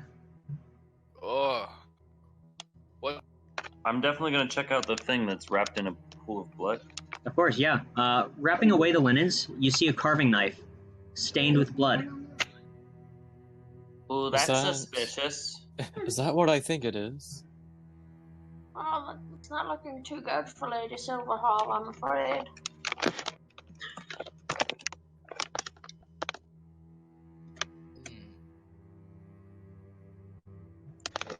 What the fuck did I do? I accidentally hit Control V. Oh, why would you do that? In my character sheet. That's funny. Copied and pasted? Is that it? Yeah. And it's about the time that he pulls out the blood-soaked knife and turns to the rest of you, now holding what seems to clearly be the murder weapon. That the door slams shut behind you. Oh. Oh no! Yeah, seemingly of its own volition. So... In addition to that, several of the items within the room start to writhe. The bed, the desk, and the chest itself slowly start to animate and twist into horrendous shapes. I'm gonna lay on the bed and crush it. sprouting mouth and eyes. It immediately becomes apparent to you that you've stumbled into quite the gruesome trap, as everything within the room is now springing to life as a mimic. All right. Well, at least This is At quite the least predicament. This room. I tell Granny to shatter. Yeah, who else do we not have up there? We have... Oh, the tiefling's with me. That's the only thing I think's missing. Yeah, are we rolling initiative or what's up? Yes, you guys are rolling initiative. I was trying to verify the locations of everybody real quick. Motherfucker. The door closing. Yeah, the door is closed, so if you want to get in there, you're gonna have to try and break that door down. Did Furry Boy make it in? Yes, Shiva is in. I'm gonna say that the tiefling, being as nervous as she is, got shut outside of the room, reluctant to go inside. Everybody's gonna have to roll initiative. That means you too, Tony. You're gonna have to break down the door on your turn. Okay. In addition to that, I'm not using tokens for the mimics because it's not like I can find a token for a bed and a desk mimic. What? That's very specific. Ooh. So initiative is D20, right? Yeah. Plus Yeah. dex, right? And then you have your initiative modifier. Alright. Alright. Initiative modifier, that's +2. So I got 21. Excellent. Good. Where's the cow? Where's Cowboy? Downstairs. Oh, he's still with the detective. Yeah. Yeah, after I picked that lock, I just went back to like zoning out. Okay. Staring at things. Did you want to try and join the combat up there, or are you just gonna remain unaware downstairs? If I hear something going on, I would definitely run upstairs. Alright, so he joins us. Gotcha. Yeah, I'll say that you probably heard Amy O'Hare scream in a shrill voice once that happened. Alright, so- In fact, it's enough of a startle for Amy O'Hare that she immediately bolts. Uh-oh, SpaghettiOs. Uh-oh. So I have decided on my first action. Has everybody rolled for initiative? Yeah. I'm going to allow you to make your way, like, within range of the door, at least, if you wanted to move upstairs. Because being all the way down there, it would take you several turns to get upstairs. You're talking to the cowman, right? Yes. Oh, me? Cowman. Sorry, I didn't move to realize the you were top talking of to the- me. Move to the top of the stairs. Top of the stairs. Alright. Yeah. That's where you'll start your initiative order. Sorry, I tuned out for a minute there. Alright, so everybody's rolling for initiative. Yes. Yeah. I got 19 plus 2. That's a pretty good roll for initiative. I would assume so. It's one down from a natural 20. All right. Well, that does mean that you are going to be first in the initiative order here. Okay. So you're immediately So- faced with the three mimics before you. The closest one to you, obviously, being the bed mimic. All right. So I command the two other allies other than the Rockman to stand behind the Rockman. So I immediately tell Shiva, is it? Yeah. Yeah, step behind the Rockman quickly. Yeah, that is a good strategy, although they would have to wait for their turns to be able to do that. Oh, really? Yeah. Shit. So Yeah. it wouldn't be a good idea to cast Shatter now, would it? You I can take both mean- your action. Because would that not do damage to my allies? Well, we can roll to avoid it, basically. Yeah, Shatter is indiscriminate. Even if you guys manage to succeed your saves, you still take damage. Really? Yeah, on a failed save you take, or on a successful save you take half as much damage. All right. Well, instead of that, then I'm gonna cast. Christ, why are you rolling, Nico?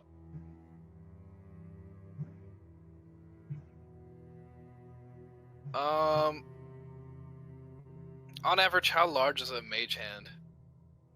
Well, the size of a hand. Oh, really? Okay.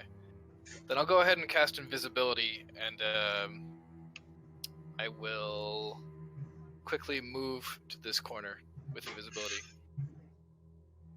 All right. And now I will move What? my level You 1 will be slots next. to 3. Slots expended 1. Okay.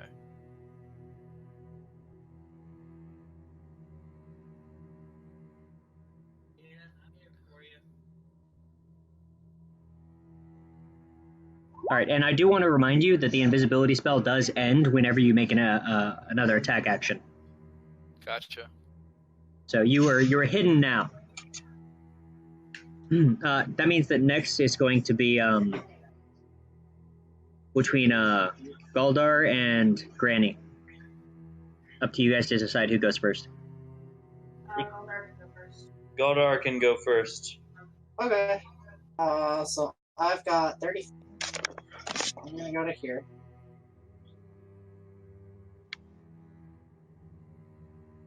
And then it's Becky's turn.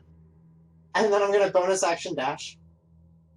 Yeah, dashing is actually a great idea. 60 feet of movement right there. And then, Sick. because I can do that on my bonus action because I'm a rogue. And then I can do it as my action too, right? Yes, I do believe you could do that. Yeah, you could move up to a total of 120 feet that way. I think 90, but I'm just gonna go here. Well, dashing is double your movement speed. Well, like you add your movements, you get to move your speed again. This is what dashing does. You can also take the entire computer. Okay. Sorry. Well, you definitely got there. Now you guys just Yep. have to get in. Yep, that's my whole turn now. Awesome. Well, you know what? Actually, that's pretty solid turn. Very good use of those additional actions. Thanks. All right. Then it is Granny's turn. All right. Who's next after me? The mimics. Oh shit. Oh no! I don't Oh, want to really? give them bardic inspiration. Let's see. My strength is disgustingly low. Could I roll for survival and check and see if there's a weak point I could point out to everybody? Yes, you can use the research action to look for a weak point in the enemy. All right, sweet. Let me roll for that. Is that a D20?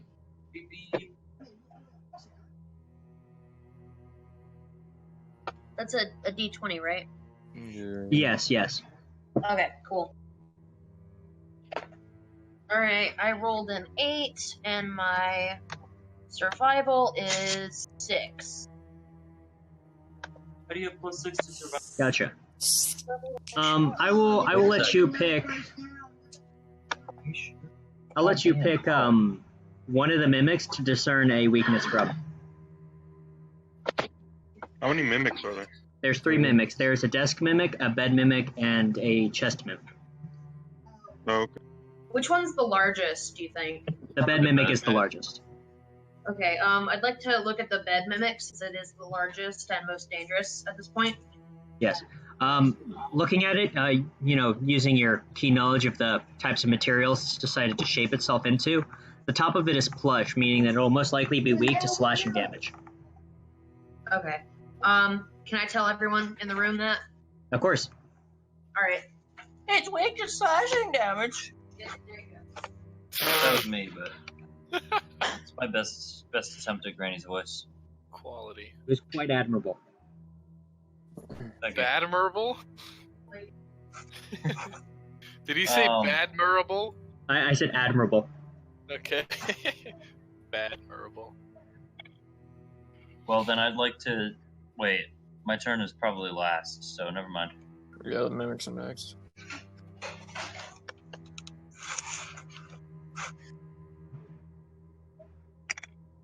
All right, Alright. yeah, give me just one sec, because I'm getting my mimic stats real quick.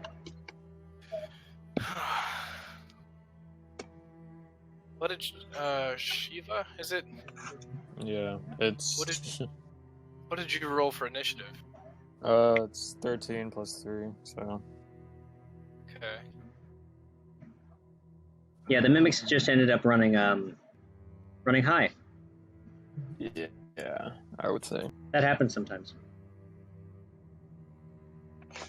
All right. David, can you say something real quick? Hi. Okay. Do I sound all right? Indeed. Yeah, I'm just adjusting volume and stuff. So the mimic's immediately setting upon those of you that are now, visible within the room. The chest mimic is the first to lash out at Granny, having, being obviously a much weaker target than the Rockman. Tell me, Granny, does a 17 hit? Barely. Damn, Granny has some serious AC. Yeah, what the fuck is your armor class? 15. Well, Damn. that's almost not barely. 15 is a pretty Yeah. pretty good armor class, but nothing crazy. Here, I was thinking that it was like 17. Is there any option for me to take the hit?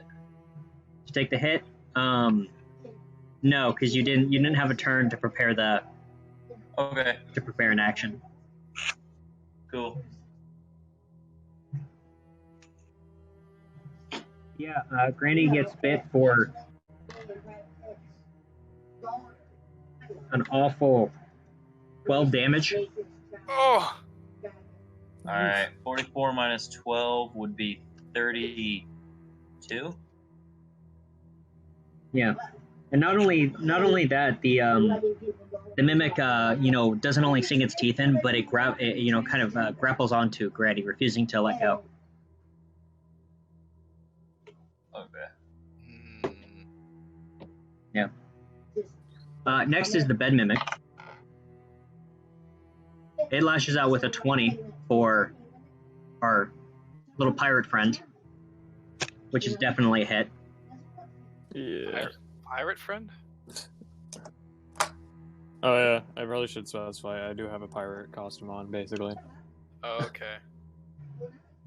And that also hits for a pretty nasty 10 damage. Do I get a reaction for that? Do you have a reaction that you would naturally get due to your class? I don't remember. Your sheet should say if it does. Look. Let me look it up real quick. I'm pretty sure it's a no. I do have fancy footwork though, and I can't remember how that works.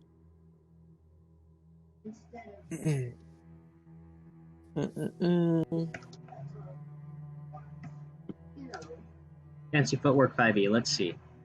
Isn't that for sneak attack conditions? Might be. I'm just making sure. Swashbuckler subclass.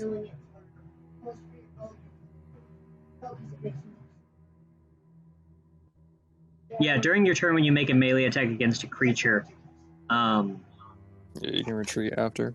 yeah, and it doesn't get the ability to make an opportunity attack. So considering this isn't your turn, it doesn't apply. Yeah, so yeah, taking the 10. Alright.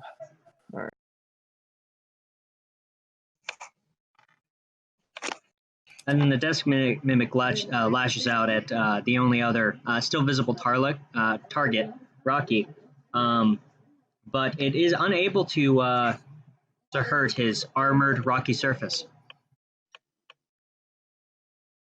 All right. Yeah, so that concludes that. Then it's going on to Austin. Go on, Sheba, the cat pirate. What are you doing here? I'm gonna lash out and pull my rapier on the bed mimic. Of course. Yeah. Of course. Yeah, and you will not. Piercing, not slashing. And you will not get sneak attack considering it is focused on attacking you right now. Yeah, no. Unless someone's within 5 feet of me, which they're not. So.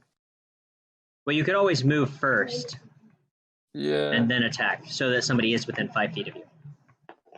I recommend you move forward. I have a plan. They got to be in 5 feet of the target.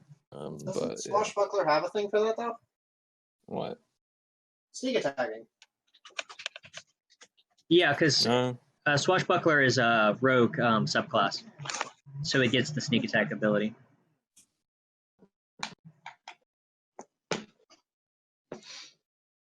Yeah, it's just an ally has to be within 5 feet of the target. I'm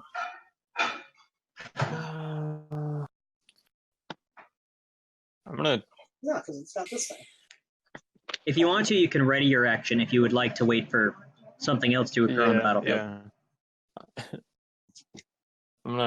Yeah. I'm just gonna ready for a reaction. Try to stay cautious. Okay. So, does my cloaking only drop if I use an attack or any skill? You can use other actions, but it drops if you use an attack. Okay, so if let's say I use healing word or cure wounds, it doesn't drop? I will allow you to do that and still keep up your invisibility. Alright. So I'll do that next turn. I already acted this turn. We need to roll for initiative again, right? No, we keep the same initiative order. Yeah, really? yeah. Okay. So, the people outside the door, they have yet to act. Yeah, Austin, what action were you readying? I gave you the option of ready an action, but you actually have to decide, like, what conditions it's under. Do you want to attack the mimic if somebody else moves closer to it? Yeah, I'm gonna wait. Okay. Alright, so that's his condition. We're going to go ahead and move on to... It should be Tony then. Alright. Can you hear me? Can you hear me? Yeah, I can hear you. Yeah. Barely, but I can hear you. Okay. How about now? Alright, it's doing You sound alright. a little better. Alright. Can I kick the door in? Yeah, by all means. Strength check. We'll just do a solid strength check. Alright. Since I'm a monk, do I use strength or dexterity? For kicking in a door, strength. No, fine then. You like that. It's a 7. A 7? So, Yeah, that's not breaking down the door. okay. Can I try it one more time? Extra attack? Do you have a bonus attack? Or well, yeah, you do. You do have a bonus attack. Yeah, I'll allow it. Yeah, you can go ahead and try again. Alright, I got a 16 that time. Alright, yeah, that does it. You bust the door straight off the hinges. You actually kind of hit Shiva in the back of the head with the door. I'm sorry. What the hell is that? Yeah. You still have your movement, so you can move inside of the room if you want to. Alright, and move beside first room over here. I think is what it is. Alright. And then it's Rocky's turn. To finish off the turn. Rocky's turn. Rocky! Save Granny! Okay, so it was the desk who attacked me, right? Yes, it was the desk who attempted to attack you. Okay, well I'm gonna attack the bed because that seemed the biggest threat. Gotcha. And I'm going to swing with my short sword. I can dual attack, right? Because that was a thing. Yes, as long as you're using 2 light weapons, which I'm pretty sure that is what you ended up picking. Yeah, two short swords, I believe. Yeah. Yeah. So yeah, I'm gonna go ahead and attack with both of them on the bed mimic. All right. So how you're gonna do that is just roll 2d6, and then add your modifier to that. What Your about attack hitting? modifier. Don't I have to roll to hit? It's a bed. Yeah, but I'm just letting you know because you don't get the bonus twice. Okay. Yeah, I wanted to remind you that because you don't get the bonus for the second hit. Okay. So I'm going to roll my d20. Damn it! Land on the computer, please. It's a 6. Although the cat didn't want that to be clear because she stole the fucking dice. Well, the 6 you're definitely not hitting the bed with. You kind of swing both of your short swords down, and they plummet into the wooden floorboard as the mimic kind of 6. prances out of the way. Yeah, a six does not hit. Hello? We can hear you. Yeah, we can. Can he not hear us? Well, I guess not. Perhaps his head, or no, he wasn't using a headset. Maybe he accidentally pressed a mute button somewhere. Yeah. Maybe the cat did it. Yeah. The cat must have pressed the keys. yeah, I'm sorry. The cat muted my keyboard. Yeah, as we suspected. Yeah. Yeah, a 6 does not hit. Okay. Yeah, you swing forward with both of your short swords, and the bed kind of prances out of the way. Your short swords plummet forward into the wooden planks of the floor. Hello.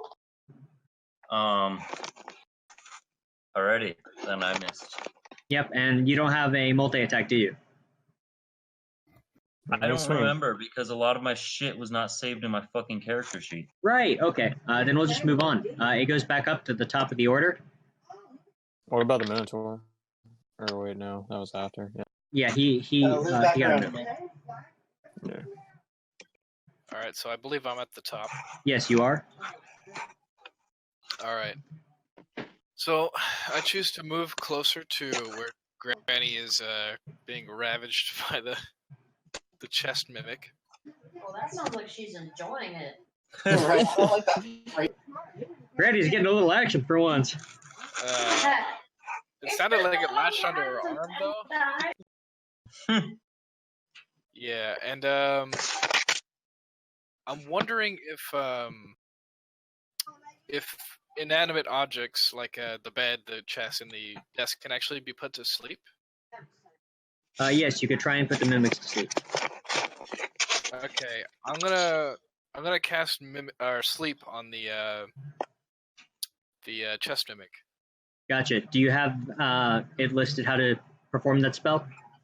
I thought it was a radius. Let me pull it up real quick. It results. You roll the amount of dice, and then if it exceeds the number of health of said many creatures, then that said many creatures fall asleep. Okay, roll 5d8. 1, 2, 3, 4, 5. Okay, what do I do here? You add it all up, and then you tell me what the total is, and I'll tell you if you managed to put anything to sleep. It is 29. 29? That is definitely not putting any of these mimics to sleep. Really? No. Ooh. It's 5d8, right? Yes, it is. But mimics are tough customers, and that is a low-level spell. Damn, I failed. Alright. I did figure that if you got like really good rolls, you had the possibility of putting one of them to sleep. I mean, I got 2 natural 8s and then, some mid rolls. Yeah. But plus side, you are still invisible. Okay, as a bonus action, I'd like to cast, what is it, Bardic Inspiration? I'd like to cast that on Granny. Aww. Okay, yeah, so you give Granny a Bardic Inspiration. Now you do have that 1d4 at your disposal, Granny. It says 1d6, actually. Oh, right, because of your level. Yeah, 1d6 at your disposal. I'm still used to dealing with like the 1 to 3 level players.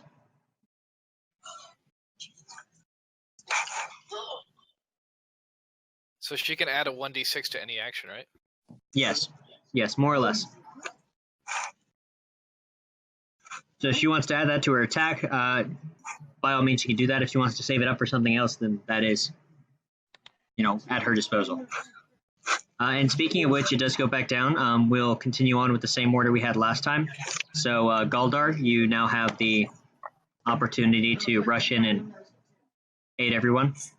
Fucking stab something, finally! Alright. You've been waiting so patiently. Do I get sneak attack here, or do you need to move for that? Rushing into the room? Yeah, no, none of the mimics have noticed you. You're just kind of turning the corner and dashing them.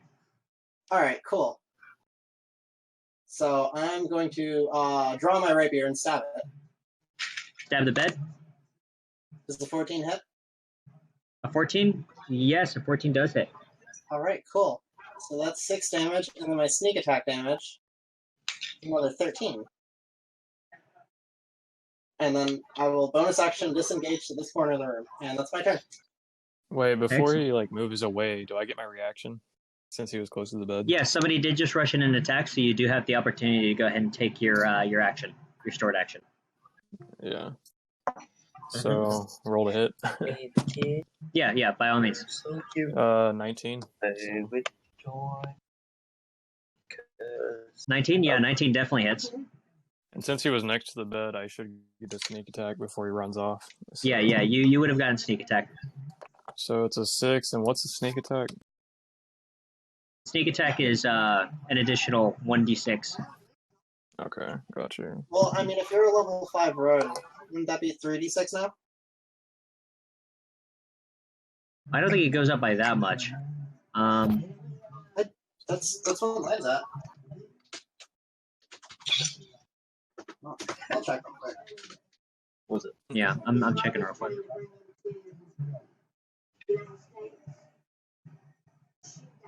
Sneak attack. Shown by the sneak attack column.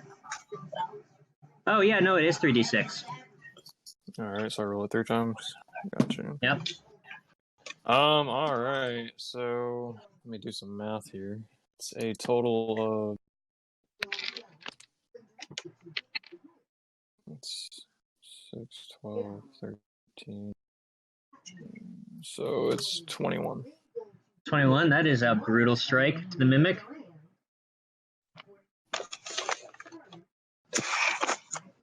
Excellent. So now you guys have, really started to cut up the bed mimic. Foam and fuzz is now spraying from it. Almost in a cottony substance, but you can still tell like the pink mashy substances is oozing from the, kind of the true material matter of the mimic. And with that, sudden damage coming out to a total, we now move on to Granny. You are currently being still latched onto by the chest mimic. Okay, hear me out here. Can I charm the mimic into letting go of me and being my friend? Or at least not attacking us? You do have a high persuasion modifier. I would say that is going to be very difficult with how unintelligent the mimic is. That's fair.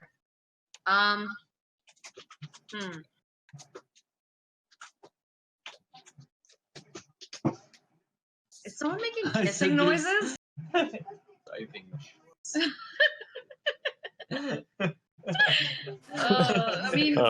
Given who Granny's teacher was, it's not a surprise. It's really not. But I'd like to stray from that because this isn't Jimmy, it's Granny. Granny's a little bit more reserved than that. She only has eyes for Edward dead. I remember somebody complimenting me in one of the campaigns that I joined in for playing such a useful character, and I'm like, you really should stop right there. I want you to know that I typically purposely play heathens, and this was literally me deciding, hey, I wonder what would happen if I tried to be reasonable for once.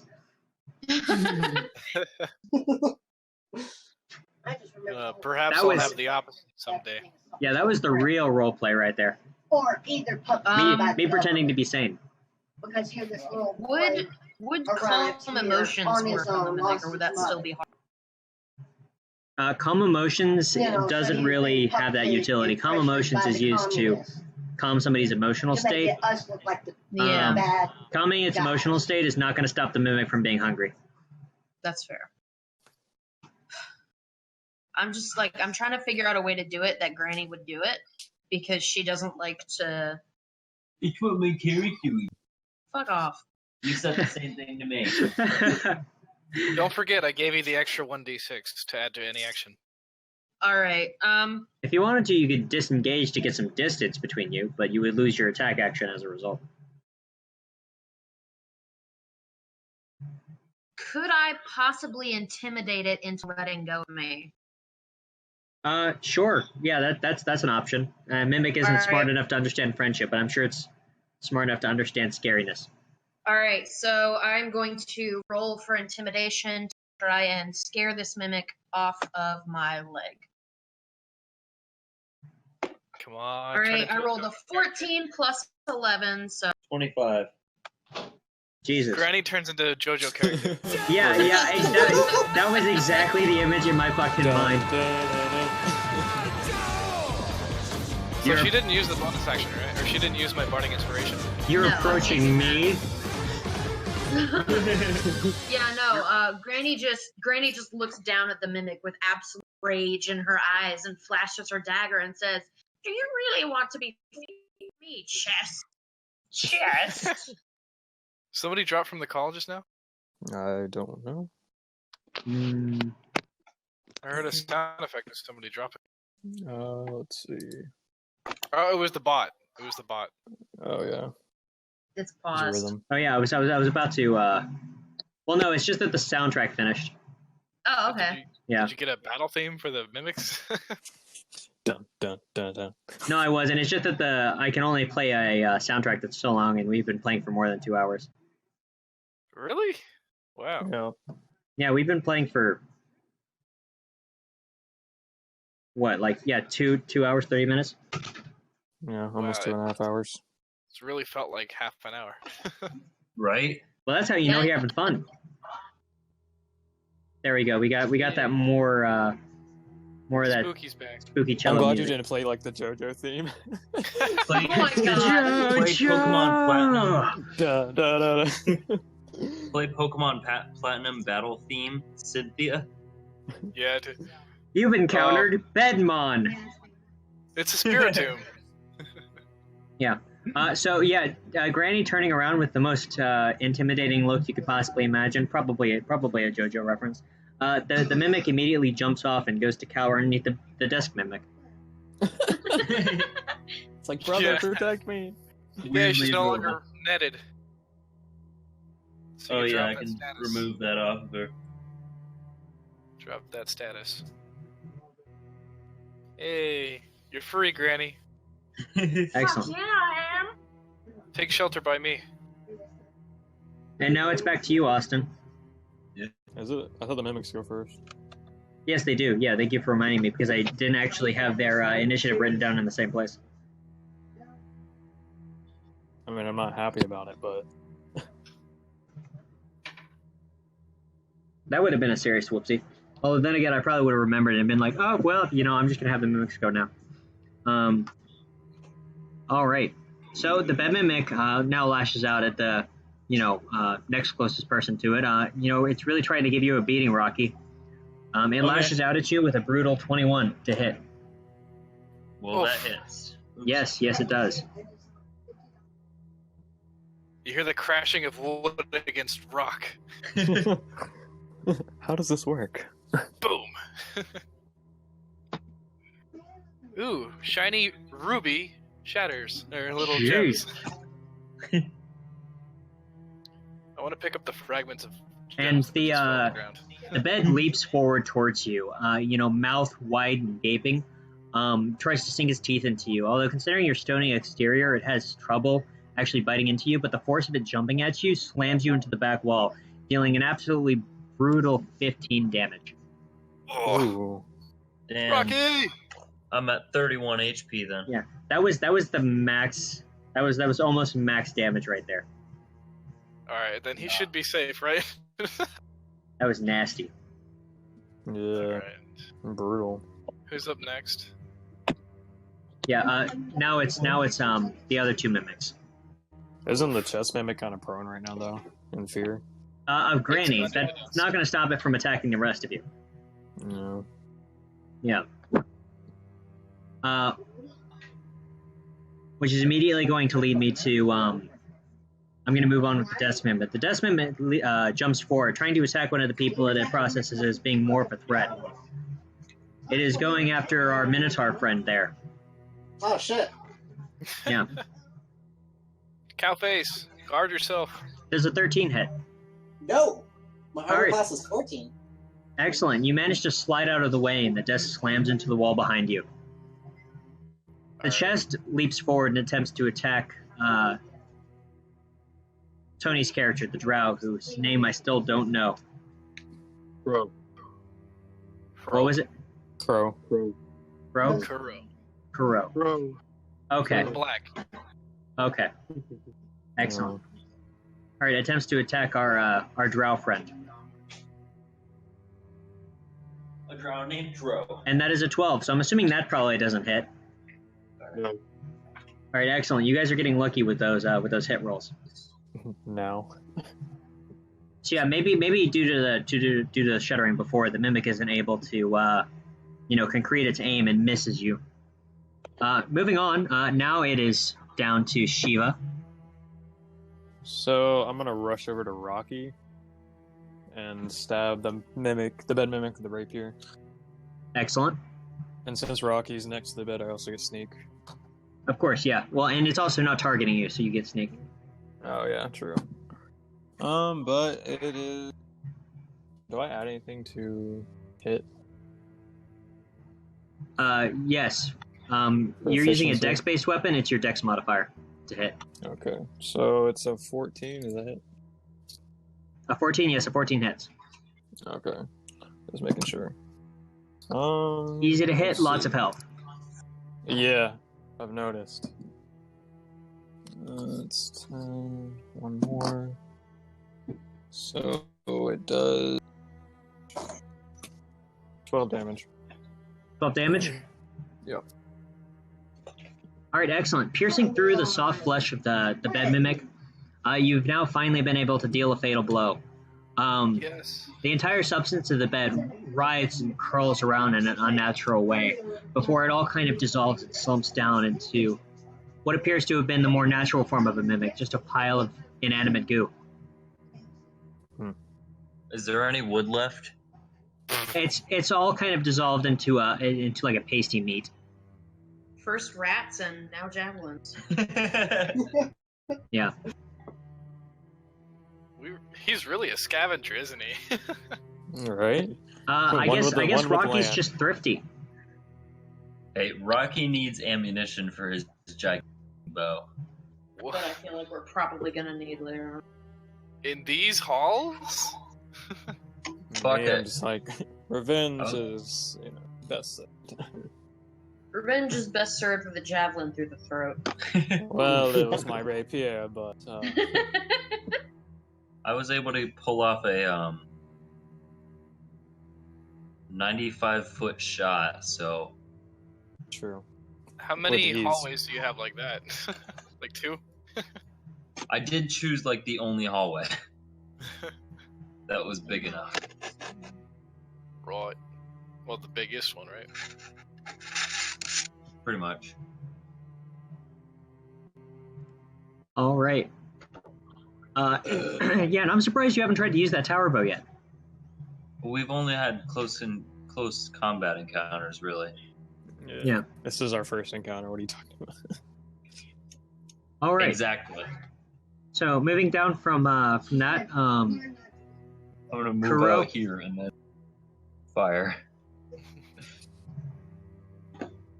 It's now your opportunity, Tony, to attack. Alright, so what's left? There's the desk and Ugh. Yeah, we really need to fix this mic issue. It was not this bad last time we had you over. I know. By the way, can I move behind the golem with fancy footwork after Alright, can you hear attacking? me now? Yes, you can. Well, you did move before, so yeah, you can move behind the golem now. Yeah, just so I can, kind of not die. I'm just the meat shield, except I'm not made of meat. You're better. You are made of rock. What's that? We need What's the beating? We got a thunder sound effect. Someone's beating their meat. Don't you lie to me. Yeah, I'm beating my meat. You I'm beating my rock. You got that? You got that mic worked out, Tony? Alright. Can you hear me now? Yes. For now. Yeah. Until it dissipates again. Yeah. Alright. So what's left? The desk and the chest? Yes, the desk and the chest. And currently the desk is the one that recently attacked you, so it should be in... Or no, it's the chest that attacked you. So The it's in the desk closest is striking mandatory. distance to you. Yeah. Alright, so can I hit the chest then? Yeah, by all means, roll to hit. 19. Yeah, that definitely hits. Alright, so what do I roll now?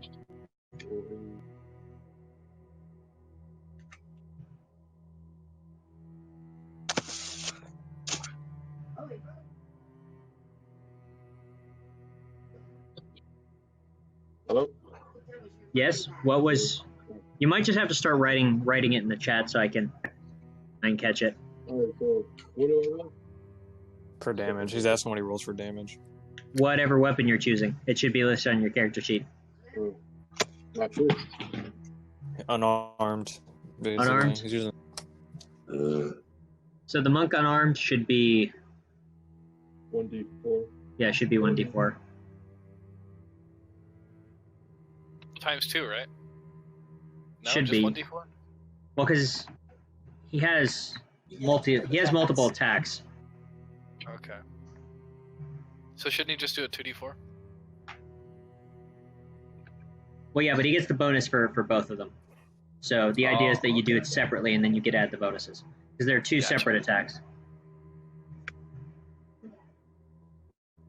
Another JoJo reference just came to mind. Alright, so Is that a JoJo reference? Yo! I rolled a d4, and I got a 3. You said he got a 3 and a what? A 3 and a 4.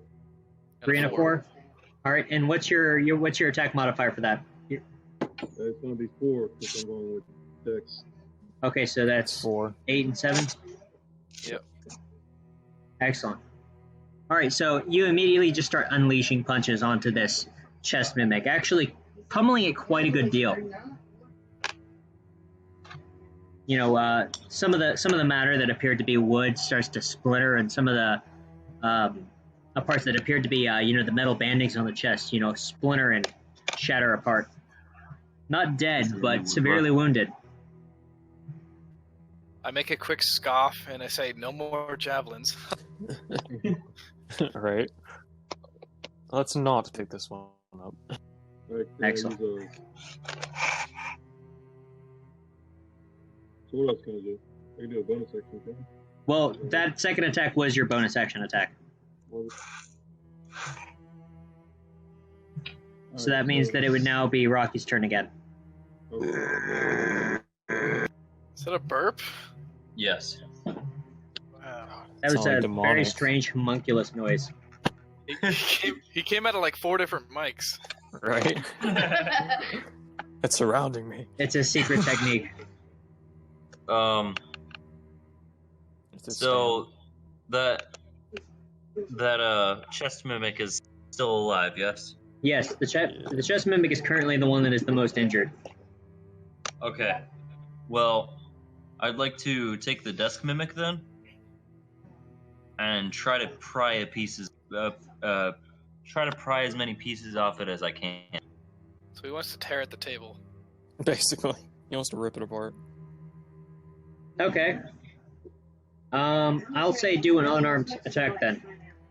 Okay, so I roll d20 to hit still, right? Yeah. Okay. 13. Do I add any modifier to that? Your strength mod. Strength. Strength modifier is +2. Gotcha, and that definitely hits. Okay. And then attack. Yeah, and that is a 1d4 unarmed. 1d4 unarmed. Yeah. That's a 2. A 2? So yeah, Yes. you managed to pry some of the framing off. Not a leg or any of the parts making up the top of the desk, but you do manage to damage it subtly. So, does that part remain wood? Well, it's a mimic. It's not real wood. It was placed there magically. Yeah, you rip it off, and it is just like a writhing, like chunk of meat and tendon. Ugh. Am I able to make it into a meat javelin? Oh my god. The possibility is there after combat. All right, I'll hold on to that possibility. And Well, keep we'll the go meat in back my up to the pocket. top of the order. I'm gonna go ahead and write mimic meat in my equipment. Mimic me. That would be me, I believe. Yes, it would be. Alright, so let's see what I can do here. Baby kitty, you're being a butt, so I'm gonna hug you till you stop. I'm actually gonna do something interesting here.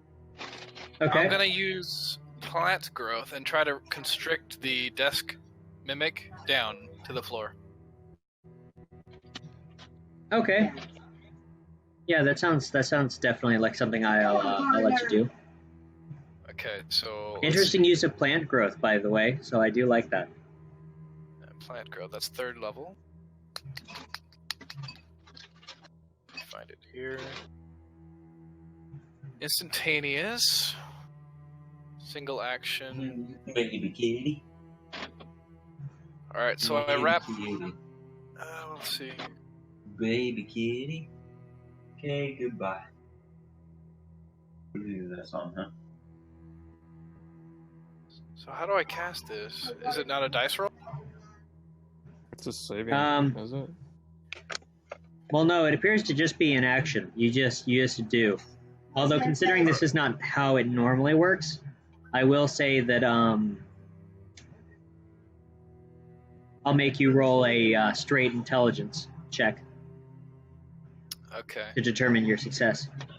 So it'd be die Just roll 20.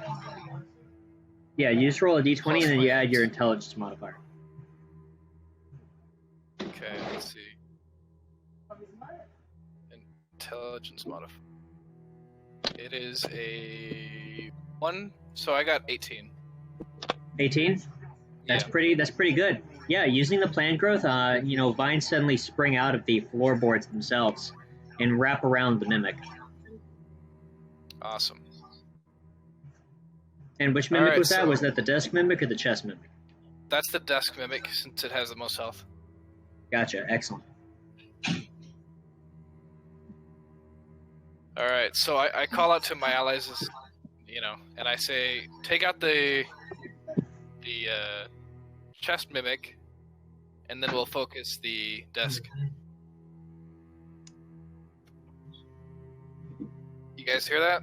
Yeah. Excellent. Well played, darling. Kill the chest. And then it does go back down in the order. There we are, our friendly Minotaur. Back up to you, Galdar. Alright, I'm gonna rapier attack the chest. Splendid. Right? This is a 20 hit. Of course it does. Alright, do I get sneak attack on? Considering it's not focused on you, yes. Alright. So 18 damage. All right. Swinging your rapier into the chest, you just completely eviscerate it, blowing a hole into the center of that as the mimic as you pierce through. Whatever is left of its former shape slumps down into a mash, indiscernible in shape. Right. And then I'm gonna, depending on how close I am to the desk, I'm gonna bonus action disengage to the other end of the room again. Yeah, go ahead. And then that's my turn. Yeah. And you guys have dispensed with the active threat. You can now finish off the desk mimic. It is pretty helpless at this point. And, or just leave it, considering those vines aren't going to go away anytime soon.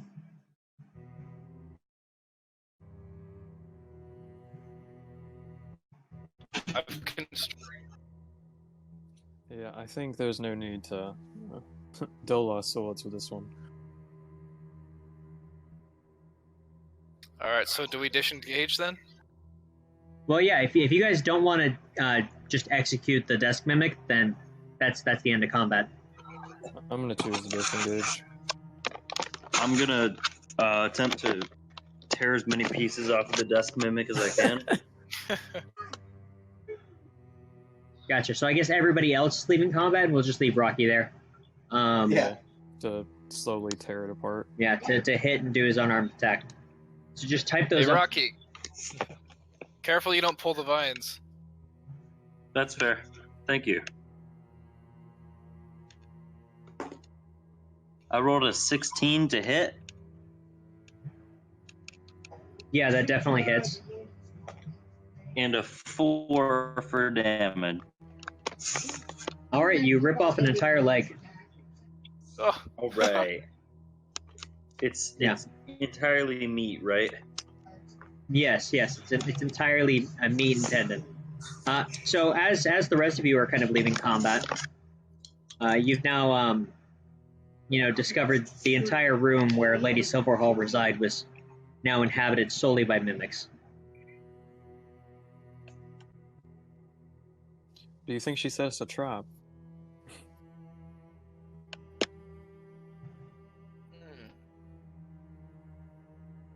Hey, Gran, you can move outside.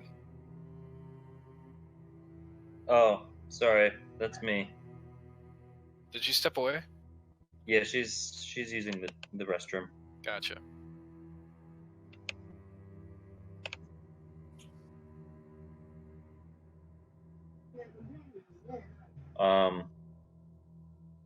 During the lull, real quick, I rolled an 8 to hit and a 3 for damage.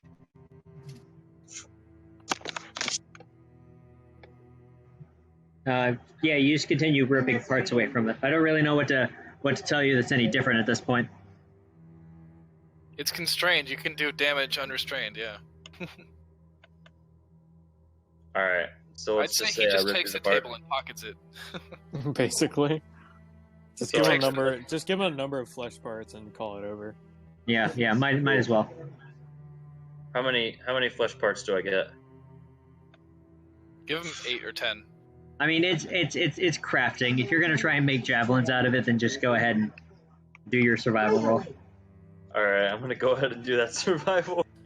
Going through all the trouble to list out like the specific crafting resources you've acquired by just ripping apart mimics is silly.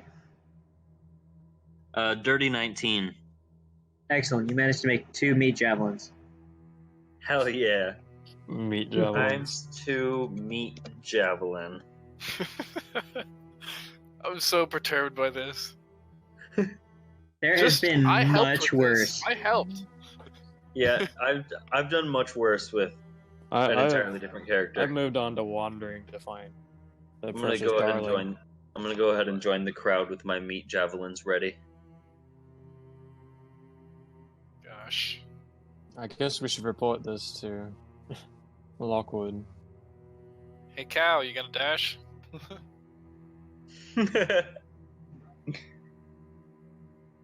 Oh, damn, that was quick. Oh, God. Bastard. Gotcha. So you guys are attempting to head downstairs now? Yeah. We all went downstairs, yeah. Unless there's Gotcha. something keeping us from going downstairs. You can go and let us know that now. No. You guys go downstairs. So you're reporting this to Lord Burkstaff? I want to try this door. Yeah. I actually proceed to the detectives to tell them what's going on, or what went on upstairs. Gotcha. So yeah, you find the detectives in the library, cruising through. It appears that they're trying to garner more about what was going on with Harriet Lockwell in the journal. Okay. I approach the detective and tell him that we found a bloody dagger and a trap full of mimics within Silvershade, was it? Silverveil? Silverhall.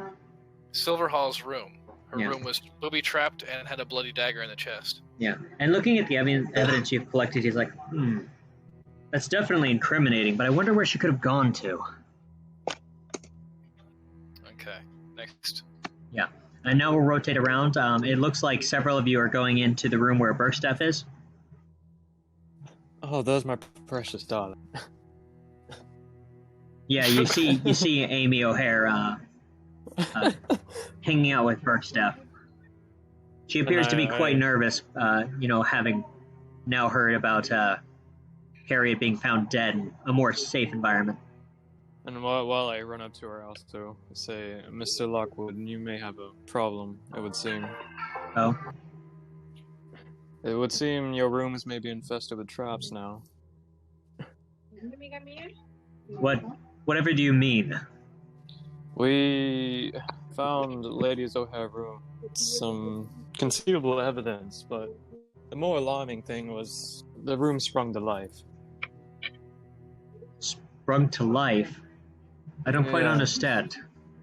The beds, the chairs, it almost seemed the walls themselves became mimics for a moment.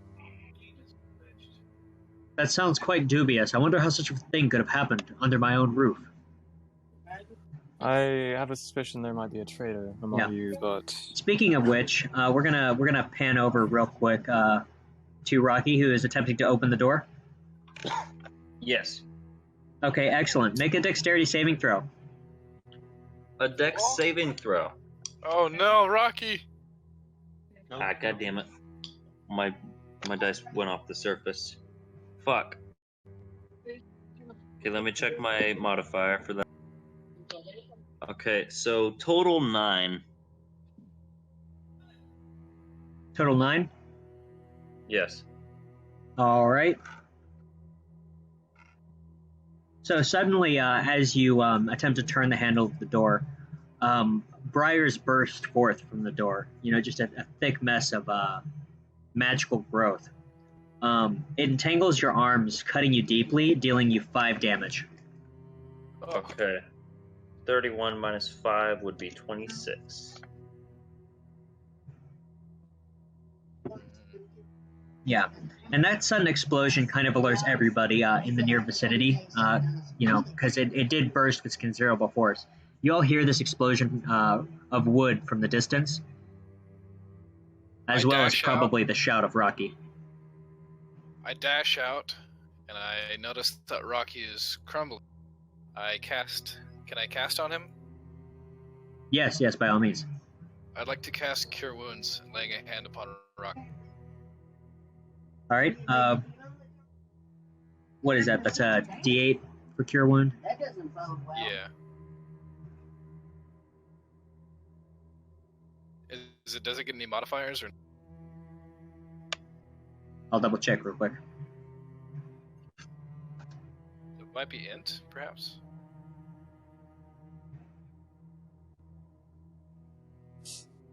So Cure Wound is 1d8 plus your spellcasting modifier.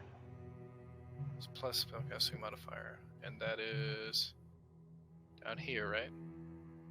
Spell attack bonus, is that it? Yeah, it'll be that. Alright, so I rolled a 4 plus 5, so 9 heal. Splendid. So that's 35 health that I am at. A little bit safer now. I say thank you. No problem, Mr. Boulder. It is Rocky. Rocky, yes. I notify the group that my spellcasts are running rather low. Yeah, quick question for the GM. Yes? Do we get rests during this campaign? If you guys decide to take a rest, although it would be recommended that you stick to short rest rather than long rest. Yeah. That's fair. But my abilities allow me to, since I'm a bard, I have Fonts of Inspiration, Recover Bardic. No, that's not it. Something you gave me allowed me to. You're able to recover your bardic inspiration on a short rest and a long rest. Right. So that die that you gave to Jimmy, you would be able to get back. To Granny, right? Yeah, that's what I meant. I think I said Jimmy because I was thinking same player. On short rest, I would get all my spells as well.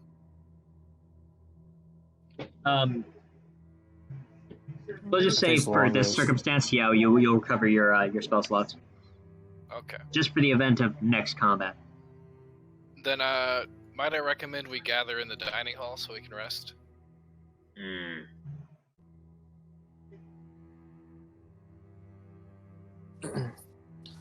So is Mr. Lockwood in the hallway, or is he still in this room with? Bergstaff is, yes, he's in the room with Amy O'Hare. Okay. So I ask him, do you have anything for this wound? As far as medical supplies go, no. It's not like we expect to need such things around here. No, I suppose you're right. Shouldn't have We don't have to be invited murderers to your house. And I just start dragging the tiefling along with me again. In order to start resting, we don't have to be all clumped together, right? No. Well, everybody that's going to rest gathering in the same area would be optimal. Yeah. If anybody needs rest, yeah. Yeah. Can I practice with my bow and perhaps gain any experience with it while this rest is happening? I don't know what experience you could possibly plan to gain. I don't know. Skill with the tower bow? And meat javelins? I'm gonna say nah. Okay, if you fair. were doing a longer campaign, I would allow you to do the downtime activities to actually train. But considering the shortness of this campaign, I think we'll pass on that. That's fair. 100 feet. Is the cowman going to join us?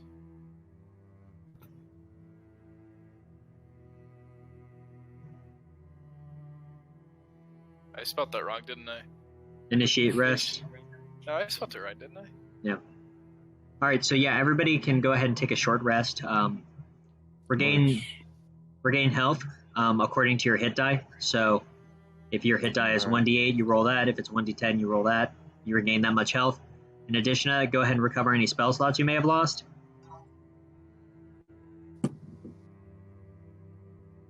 Oof. Had a bad roll on that hit die. Yeah. Yeah. I got one. Also, Did you say there was a Granny. minimum though. No, that's for leveling up. Okay. So What were Granny you loses saying about- Yeah, Granny could use the Bardic Inspiration. Okay, I'll let her know when she gets back. Yeah. And then on top of my whatchamacallit for this, my hit dice, can I also initiate Song of Rest? Song of Rest, yeah, if you wanted to go ahead and do Song of Rest. I rolled a 4, so I'm at 39 health. On Rocky, right? Okay, and does Song of Rest affect everybody, or can I target somebody, or is it only for myself? Yeah, you target people of your choosing. Okay. So... Can you choose multiple targets? Yes, you can. Okay, because I kind of need it. Alright, I will cast Song of Rest on all injured units, which is a 1d6. And then do I add that to my hit dice, or is the hit dice just for me? You don't hit. Everybody gets that additional 1d6. Oh no! I know you said something about hit dice for healing. I was wondering if I add the Song of Rest to that, or is it just Oh no. They spell casting. I'm pretty sure. spellcasting modifier? No. Like I was asking him if he adds that. No, they just spend a hit dice the same way they would.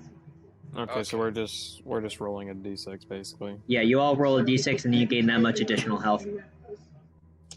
All Well, right. at least that one was decent. I rolled a 3. Granny rolled a. So I'm about to roll for Granny in a second. Once I add my health, I'm at 42. And then Granny rolls to d6, right? Yeah. Thank A you for 4. the soothing So Granny tunes. is at 36. Nice.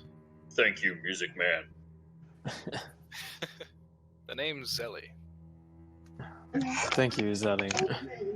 Thank you, Zelly. I'm going to be right back. I'm going to bring back her hit dice. So I talked to the tiefling while we're resting and tell her to stay close because all the stuff that's happening. Yeah, and she definitely does not have any objections.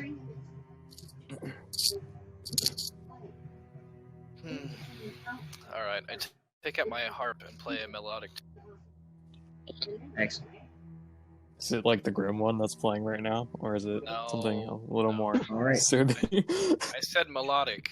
And I think hey, melodic too is different to me. and I think that we're going to go ahead and probably call it right about here, Oh, okay. just so I can divide it up. We've actually made a significant amount of progress, so just to make sure that we have enough to have a good session next time, I want to make sure that I portion it out well. Because going at the pace we're going at, we've actually made it pretty far. We'll probably be able to finish this campaign up in 2 sessions. Oh wow. All right, sounds good. Nice. Excellent. So I hope everybody had fun with